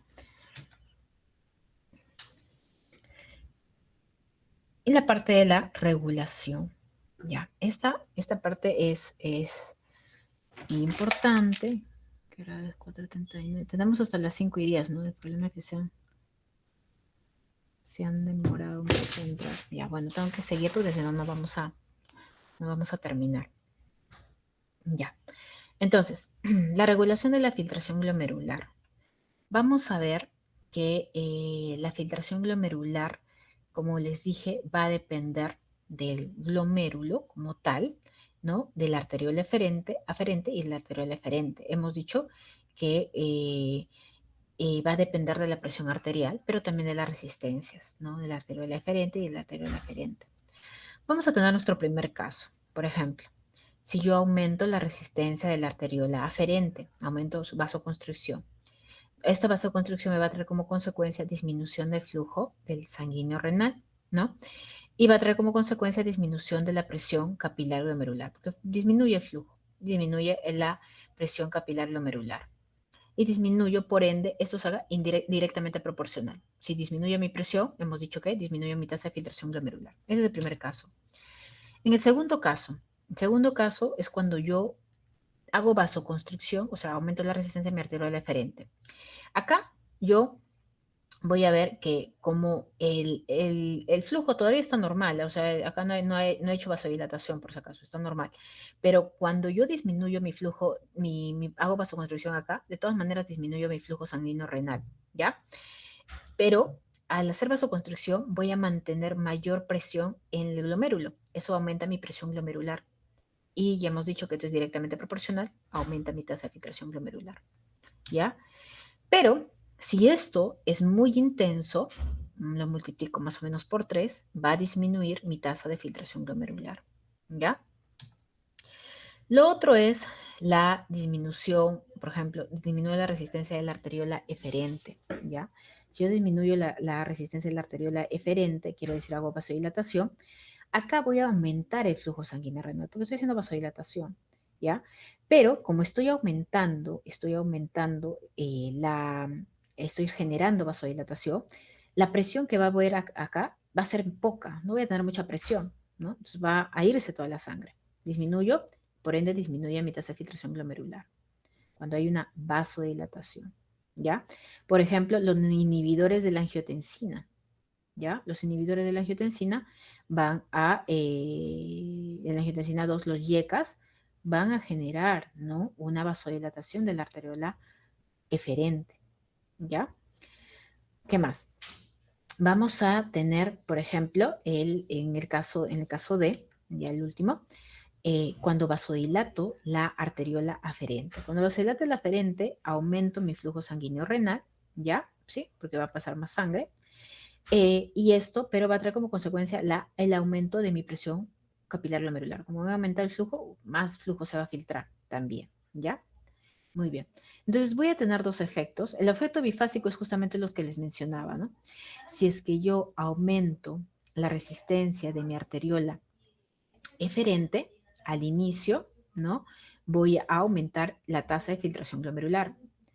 Pero si yo lo aumento por 3, ¿ya? Voy a aumentarlo por 3, ya mi tasa de filtración glomerular va a ir bajando, ¿ya? En la arteriola aferente, en cambio, si yo aumento la resistencia de mi arteriola aferente, voy a disminuir la filtración glomerular, ¿ya?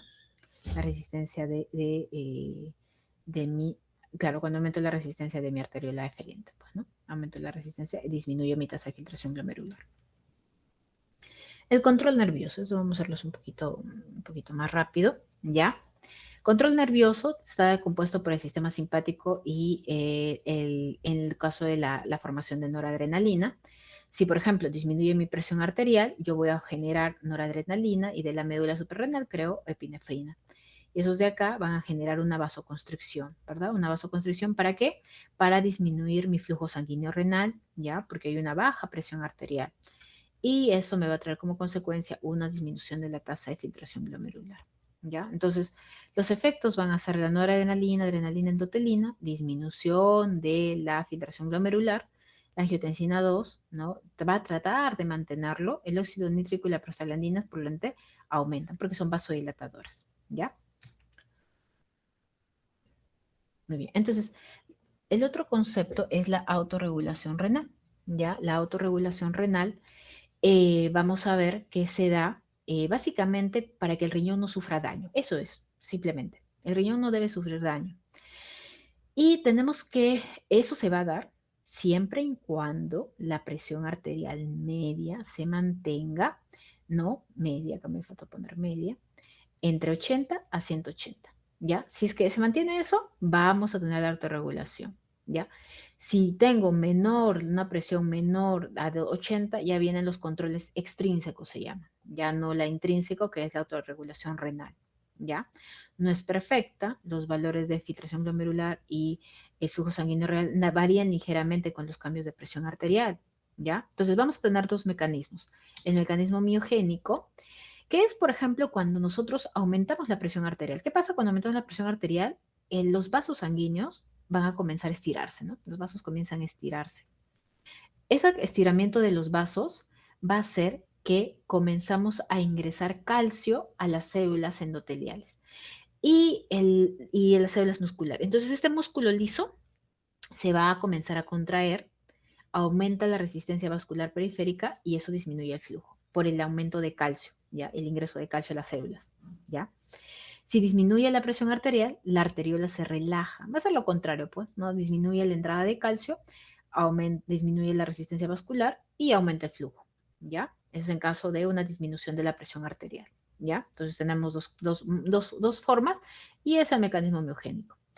En el caso del mecanismo túbulo-glomerular, es la detección de sodio, ¿ya? Si tengo un aumento de sodio, nos están detectando que existe un aumento de sodio, entonces en la sangre vamos a aumentar la tasa de filtración glomerular. Entonces hay un exceso, libera adenosina, libera ATP, y su respuesta va a ser la vasoconstricción de la arteriola eferente y disminuye la tasa de filtración glomerular, ¿ya? Si tengo una disminución del calcio, del sodio, ¿ya? Voy a disminuir, voy a tener una baja tasa de filtración glomerular, entonces esto se va a detectar, disculpen, el déficit, se va a liberar renina por la baja del sodio y se va a producir la angiotensina 2, ¿ya? Y eso va a producir una vasoconstricción, pero no de la aferente, de la eferente, ¿ya? Y eso va a producir un aumento de la tasa de filtración glomerular y para manejar la presión, para mantener la presión glomerular. Entonces, ¿para qué yo mantengo la tasa de filtración glomerular? Para preservar la autonomía renal, para que mi riñón se mantenga vivo, ¿ya? Pero si es que yo salgo de estas presiones, sobre todo, mira, cuando disminuyo mucho la presión, entonces el riñón ya no va a tratar de protegerse. El riñón va a decir, yo no me voy a proteger, los demás órganos se van a morir. Entonces, ¿qué voy a hacer? Voy a sacrificarme, disminuiré mi flujo, ¿ya? Pero para que los dos demás órganos vivan, ¿ya? Entonces, esta autorregulación es importante para la protección renal. Transporte tubular. A ver, ¿cuánto estamos? 4:48. Esto me demoraré. ¿Nos podemos quedar hasta las 5:30? ¿Podrá? Para terminar, transporte tubular. Sí, doctora, normal. Ya, está bien. Más bien me dan unos minutos, por favor. Ahorita, para respiren también, para poder ir Mi ya a compañera otra creo clase. que tienen otra clase, creo que se está cruzando con otra clase. Ah, se les cruza con otra clase. Ya, entonces vamos a continuar, ¿ya? Vamos a continuar hasta donde llegamos, ya si no lo complementamos la próxima clase. Ya, a ver, entonces, transporte tubular. Vamos a seguir. A ver si podemos, ojalá que lo terminemos en 20 minutos. Creo que sí, ya. Si no, ya lo editamos la próxima clase. A ver, en el caso del transporte tubular, nosotros vamos a comprender mecanismos pasivos y activos. Eso tenemos que saberlo. Yo sé que ustedes ya lo conocen. Entonces vamos a tener transportes pasivos en los cuales en difusión facilitada y difusión simple, ¿sí? Para recordar. Y el transporte activo primario y activo secundario, ¿no? ¿De qué va a depender un transporte pasivo? De la gradiente electroquímica, ¿verdad? Entonces vamos a ver, tenemos una difusión simple de sustancias, una difusión facilitada que va a ser dada por canales de transporte y mediada por transportadores, como por ejemplo la glucosa. A esto le llamamos transporte pasivo, ¿ya? Muy bien. Y tenemos el transporte activo. El transporte activo va a ir en contra de la gradiente de concentración y por eso se va a utilizar energía, ¿ya? Entonces necesita energía, ya eso. Hay varios tipos de transporte, ¿no? Podemos utilizar el vía paracelular, o sea, entre célula y célula, para aclarar conceptos cuando yo les hablo. Viaja por vía paracelular, significa que viaja entre célula y célula. ¿Qué significa que viaja transcelular? Que viaja dentro de la célula, ¿ya? Entonces, voy a viajar mediante ósmosis, por ejemplo, en el caso del agua, ¿ya? Y en los solutos por difusión sobre todo, ¿no? Por difusión pasiva, difusión simple, ¿no? Muy bien. Ya, entonces acá vamos a ver los transportes activos. Entonces vamos a tener ya un transporte activo primario. El transporte activo primario es el que comienza todo, es el uso de las bombas, sobre todo esta bomba de ATP, ¿ya?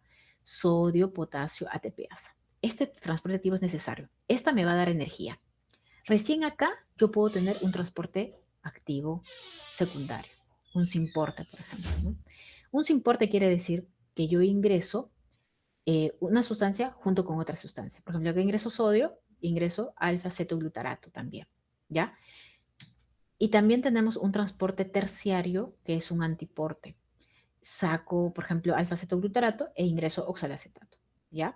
Entonces, hay algunos autores que lo van a poner a este de acá como también un transporte activo secundario, pero del tipo antiporte, ¿ya? No hay problema.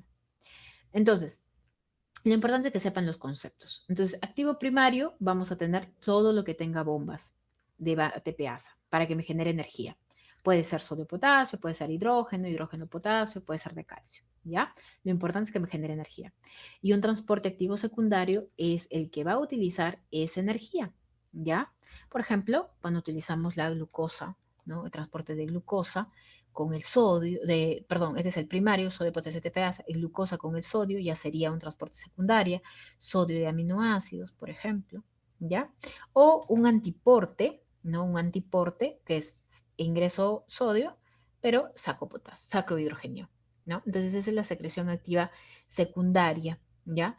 Y también está involucrado acá la pinocitosis. La pinocitosis, que es un tipo de endocitosis, ¿no? Endocito en moléculas muy grandes, ¿no? Que lo envuelvo en la membrana celular para ingresarlo a la célula, ¿ya? Muy bien. Entonces, las cosas básicas, yo sé que ustedes lo conocen, es para un repaso. Entonces, vamos a tener tejidos diferentes para los diferentes túbulos, ¿ya? ¿Por qué? Porque no va a ser lo mismo la función que tiene un túbulo con torneo proximal a un asa de Henle, ¿no? Entonces, sus funciones de reabsorción van a ser diferentes. Por eso es que, por ejemplo, la de proximal va a ser un ribete en cepillo. El tubo con torneo proximal, porque va a ser la reabsorción. Así es parecido a los enterocitos del aparato digestivo que ya lo acaban de estudiar. Parecido, ¿ya? ¿Por qué? Porque necesitamos reabsorber. Entonces, por eso es que necesitamos estas como microvellosidades que también van a tener, ¿ya? Vamos a tener el túbulo colector, su tipo de tejido, ya lo van a estar estudiando en la parte de histo, el túbulo con torneo distal, el asa gruesa de Henle y el asa delgada de Henle, que es mucho, bien delgadita, bien delgadita, células planas, ¿ya? Muy bien. Entonces, esto es ese recorrido que se van a dar cada uno de los túbulos, del túbulo, tanto el proximal. Si se dan cuenta, hay una parte que es un túbulo, la mayor parte del túbulo proximal es contorneado, pero voy a tener una partecita que es túbulo proximal recto, ¿ya? Eso lo pueden encontrar en los libros. Luego vamos a tener el asa de Henle, el asa delgada, el asa gruesa, acá el túbulo contorneado distal, formando la mácula densa, ¿verdad? Y vamos a tener un túbulo colector cortical y un túbulo colector medular. Ya, lo menciono así porque vamos a ver las diferencias que tienen. Ya, túbulo contorneado proximal. Se va a reabsorber casi todo, pues, ¿no? Y ahí vamos a ver lo que se reabsorbe. Se reabsorbe alrededor de 25.000 equivalentes al día de sodio y 179 litros al día de agua, ¿ya? Entonces estamos hablando de una reabsorción, ¿no? Brutal, pues, ¿no? Bastante, todo se reabsorbe. Y vamos a tener también secreciones, por ejemplo, hidrogeniones, ácidos orgánicos, bases, ¿no? Lo que están viendo acá, ¿no? Porque básicamente el líquido va a ser isotónico, isosmótico, isosmótico, porque es lo que se filtra va a ser las mismas sustancias que van a estar en el plasma, excepto proteínas, pues, ¿no? Pero los demás solutos sí van a ser las mismas, ¿no? Entonces, una filtración de 65%, ¿no? El túbulo proximal reabsorbe alrededor del 55% de sodio, cloro, bicarbonato, ¿no? Casi toda la glucosa, pero no dice toda la glucosa y aminoácidos, y se van a secretar hidrogeniones, ¿ya? Entonces, ese es el túbulo proximal. Vamos a tener dos mitades. Esa es la primera mitad del túbulo proximal, ¿ya? Y en la primera mitad va a pasar muchas cosas, ¿ya? Entonces, vamos a ver. Existen transportadoras, el SGLT, el 2 y también el 1, ¿ya? Van a existir acá en el túbulo proximal. Y esos transportadores ustedes ya también lo han visto en la parte digestivo. Y vamos a ver que acá el X con el sodio pueden entrar glucosa, pueden entrar también con el sodio, ¿ya? Pueden entrar aminoácidos, fosfato, lactato, pueden ingresar, ¿ya? Entonces, casi todo el cloro se reabsorbe preferentemente con X, con todo X. ¿Por qué? Porque el sodio cala, el sodio le va a jalar al cloro, ¿ya? Entonces, así como se va también como se va a transportar. Y en el momento en que va a la sangre, en la parte vasolateral, ¿no? Entonces vamos a tener los GLUTs, el GLUT2 en este caso, ¿ya? ¿Qué más? Nosotros vamos a tener otro transportador importante que va a ser el NH3. El NH3 lo que va a hacer es el sodio lo va a reabsorber junto con el bicarbonato, ¿ya? ¿Y de dónde sale el bicarbonato? Del metabolismo del CO2 con el agua, pues, ¿no? Y la formación de este hidrogenio, y ese hidrogenio va a intercambiarse mediante un antiporte con el sodio. El sodio ingresa y el hidrogenio sale. ¿Quiénes van a ayudar a esto? Van a ayudar las angiotensinas. Las angiotensinas ayudan, ¿no? Angiotensina 1, 2 ayuda a que el sodio pueda ingresar y el hidrógeno pueda salir. ¿Ya? Muy bien. Gracias a quién se puede dar esta suma de transportadores a un transporte primario que es el sodio, potasio, ATPase. Este es el que le da energía. ¿Ya? Muy bien. Entonces, el transporte máximo. ¿Ya? Eso es lo que tenemos que entenderlo, sobre todo en la parte práctica que hoy estamos viendo, ¿ya? Es el límite de reabsorción o excreción de una sustancia. Ese es el transporte máximo. Entonces vamos a tener la carga filtrada. Vamos a hablar de la glucosa, porque es en lo que nosotros conversamos de transporte máximo, ¿ya? La carga filtrada de glucosa es la glucosa que se va a filtrar, ¿ya? Es lo que va a llegar por la filtración glomerular. Más o menos 12 miligramos por minuto o simplemente 125 miligramos por mililitro, ¿ya? Otro concepto, umbral de glucosa. El umbral de glucosa es, ya, los valores, 250 miligramos por minuto o 180 miligramos por minuto. ¿Pero qué va a ser el umbral de glucosa? Es lo máximo que yo puedo tener, ¿ya? Para no presentar glucosuria, ¿ya? Para no presentar glucosuria. Si yo me paso de este umbral de glucosa, ¿no? 180 miligramos por decilitro, voy a presentar glucosuria, ¿ya? Y el transporte máximo de glucosa es la cantidad de glucosa máxima que yo voy a poder transportar, porque mis transportadores de glucosa van a ser finitos, ¿ya? Van a ser finitos, ¿ya? Entonces, esos son conceptos que tenemos que manejar. Umbral de glucosa, concentración de plasmática de glucosa en la que comienza a aparecer glucosa en la orina, ¿ya? En la orina. Entonces, ¿esto qué me va a indicar?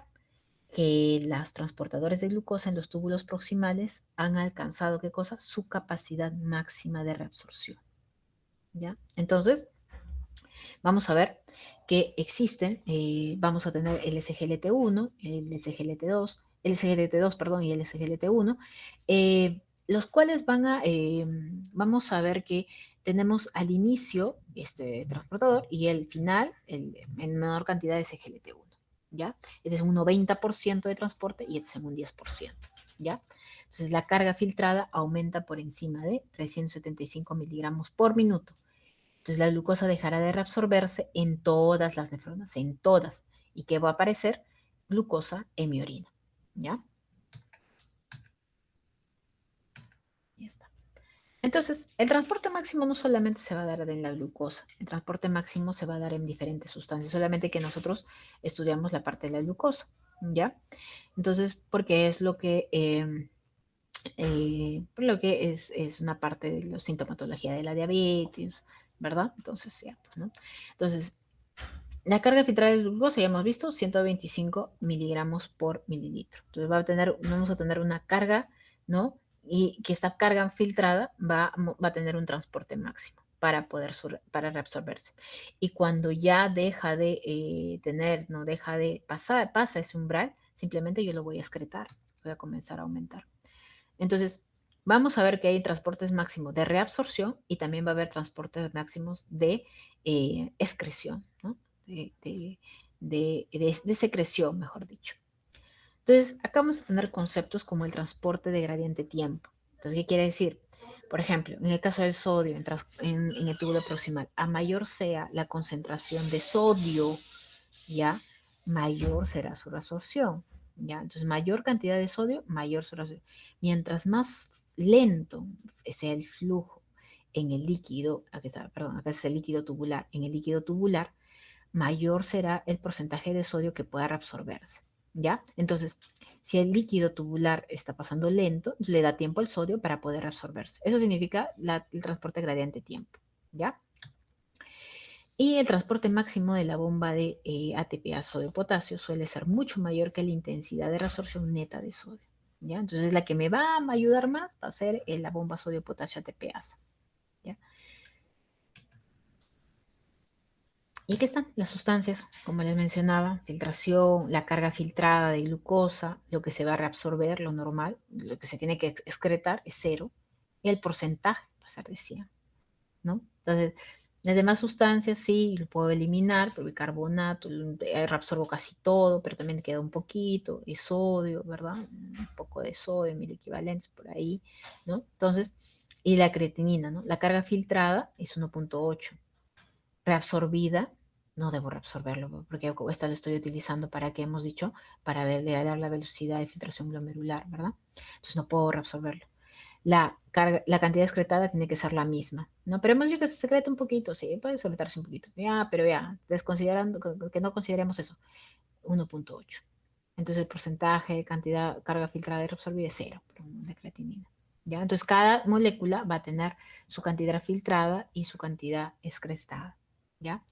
En la segunda mitad, nosotros vamos a tener, seguimos en el túbulo proximal, nosotros vamos a tener formación, por ejemplo, de uniones entre aniones con hidrogenión para que estas puedan ser eliminados, ¿no? Puedan ser eliminados, ¿no? Iones hidroxilo, ¿no? Pues, entonces, y también vamos a ver cómo se va a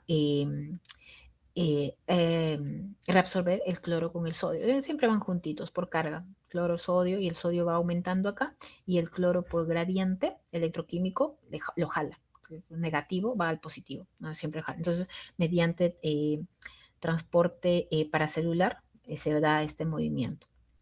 ¿Ya? Vamos a tener nuestra reabsorción también del sodio mediante la bomba sodio-potasio ATPasa, y acá vamos a tener también transportadores de potasio-cloro para la reabsorción de potasio y también para la reabsorción del cloro, ¿no? Entonces, vías paracelulares y también vías transcelular con intercambio con aniones con el cloro, ¿ya?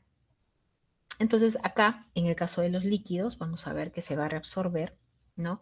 El 65 de agua filtrada, ¿no? Que tenemos líquidos, se reabsorben en la parte transcelular, ¿no? En la parte paracelular y también en la parte transcelular, ¿no? Vamos a tener algunas acuaporinas que van a ayudar al transporte de agua, ¿no? Tratando sobre todo las tipo 1, vamos a tener acá, ¿no? Para que se transporte y se pueda reabsorber la mayor cantidad de agua, ¿ya? Muy bien, entonces vamos de menor concentración a una de mayor concentración, ¿verdad? Entonces ese es el flujo de la ósmosis que hemos visto, ¿no? Entonces eso mueve el agua, pues, ¿no? Mueve el agua para llegar a un equilibrio osmótico, ¿ya? Y también con la ayuda de algunas acoporinas tipo 1 que no van a depender de la vasopresina, ¿ya?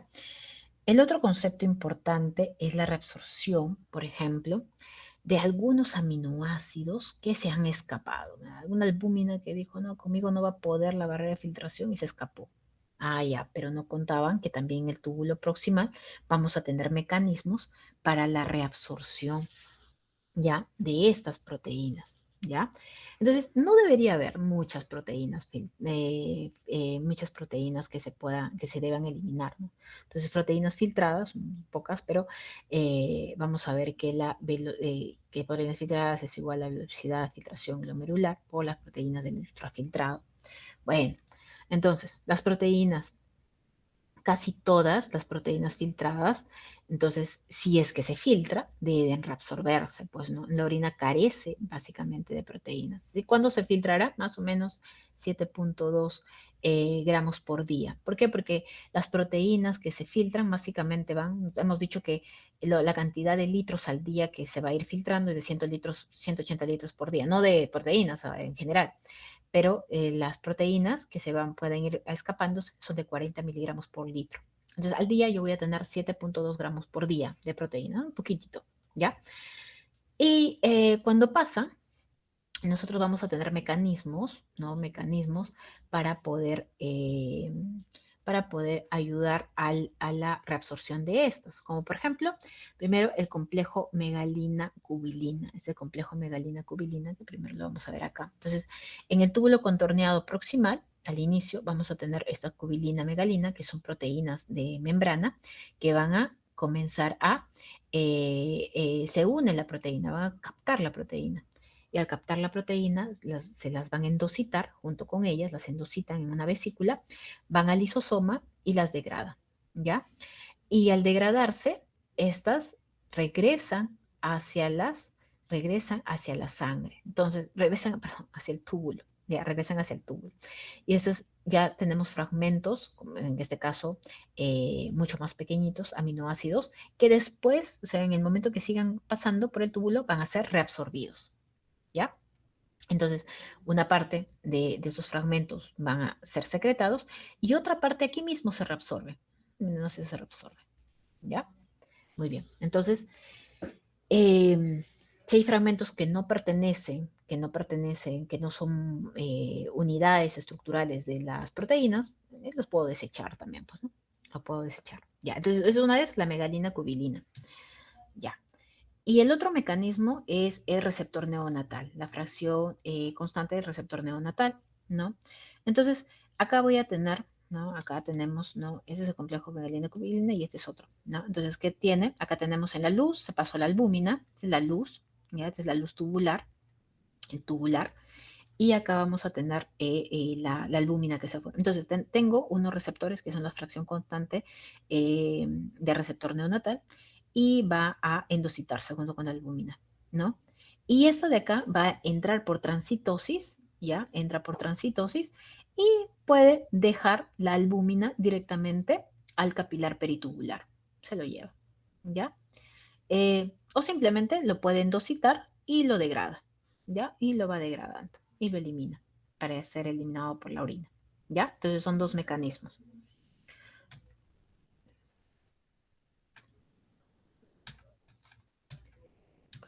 Ahí ya están los pasitos. Ya. Entonces creo que vamos a quedarnos en el túbulo proximal. Ya nos falta un poco, pero para que se vayan a su clase, ¿ya? Y ya lo terminamos la próxima semana, ¿ya? Entonces, en el túbulo proximal vamos a tener algunos aniones que son segregados por el túbulo seminal, la secreción, ¿ya? Aniones endógenos, ¿no? Formación de cíclicos, sales biliares, todo esto, ¿no? Vitaminas, ¿no? Y fármacos que también se pueden secretar, ¿ya? Penicilinas, ¿no? Por ejemplo, algún tipo de diurético, furosemida, ¿no? Salicilatos, ¿no? Analgésicos, ¿no? Entonces, vamos a tener aniones, algunos aniones secretores, ¿no? El PAC es el paramino hipúrico, el ácido panamiro bipúrico, que es lo que lo voy a secretar, ¿verdad? Lo secreto mediante la sangre, quizás no lo he filtrado totalmente, lo puedo secretar, y lo intercambio por alfa-cetalglutarato y lo elimino, pues, ¿no? Es una anión secretada, ¿ya? Gracias a quién siempre tiene que existir esto, pues, ¿no? Mi bomba, el sodio, potasio, ATPasa, para poder generar un movimiento de partículas, ya sea en secreción o ya sea reabsorción. ¿Ya? Muy bien. Entonces, como tienen clase, se pueden quedar para terminar. Ya, ¿les parece que nos quedamos acá? Nos quedamos en el asa de Henle. Sí, asa de Henle es la 45, ya. ¿Sí? ¿Está bien? Chicos, ¿están ahí? Sí, doctora, muchas gracias. Ya. Sí, está bien, doctora. Ya, listo. Entonces, con los dos grupos me quedo en la asa de Henle y con eso terminamos y ya completamos la segunda clase. Muy bien, chicos. Muchas gracias. Ya nos vemos la próxima semana. Estudian para su examen de hoy. Tienen examen, no sé qué me han dicho. Ya. Listo.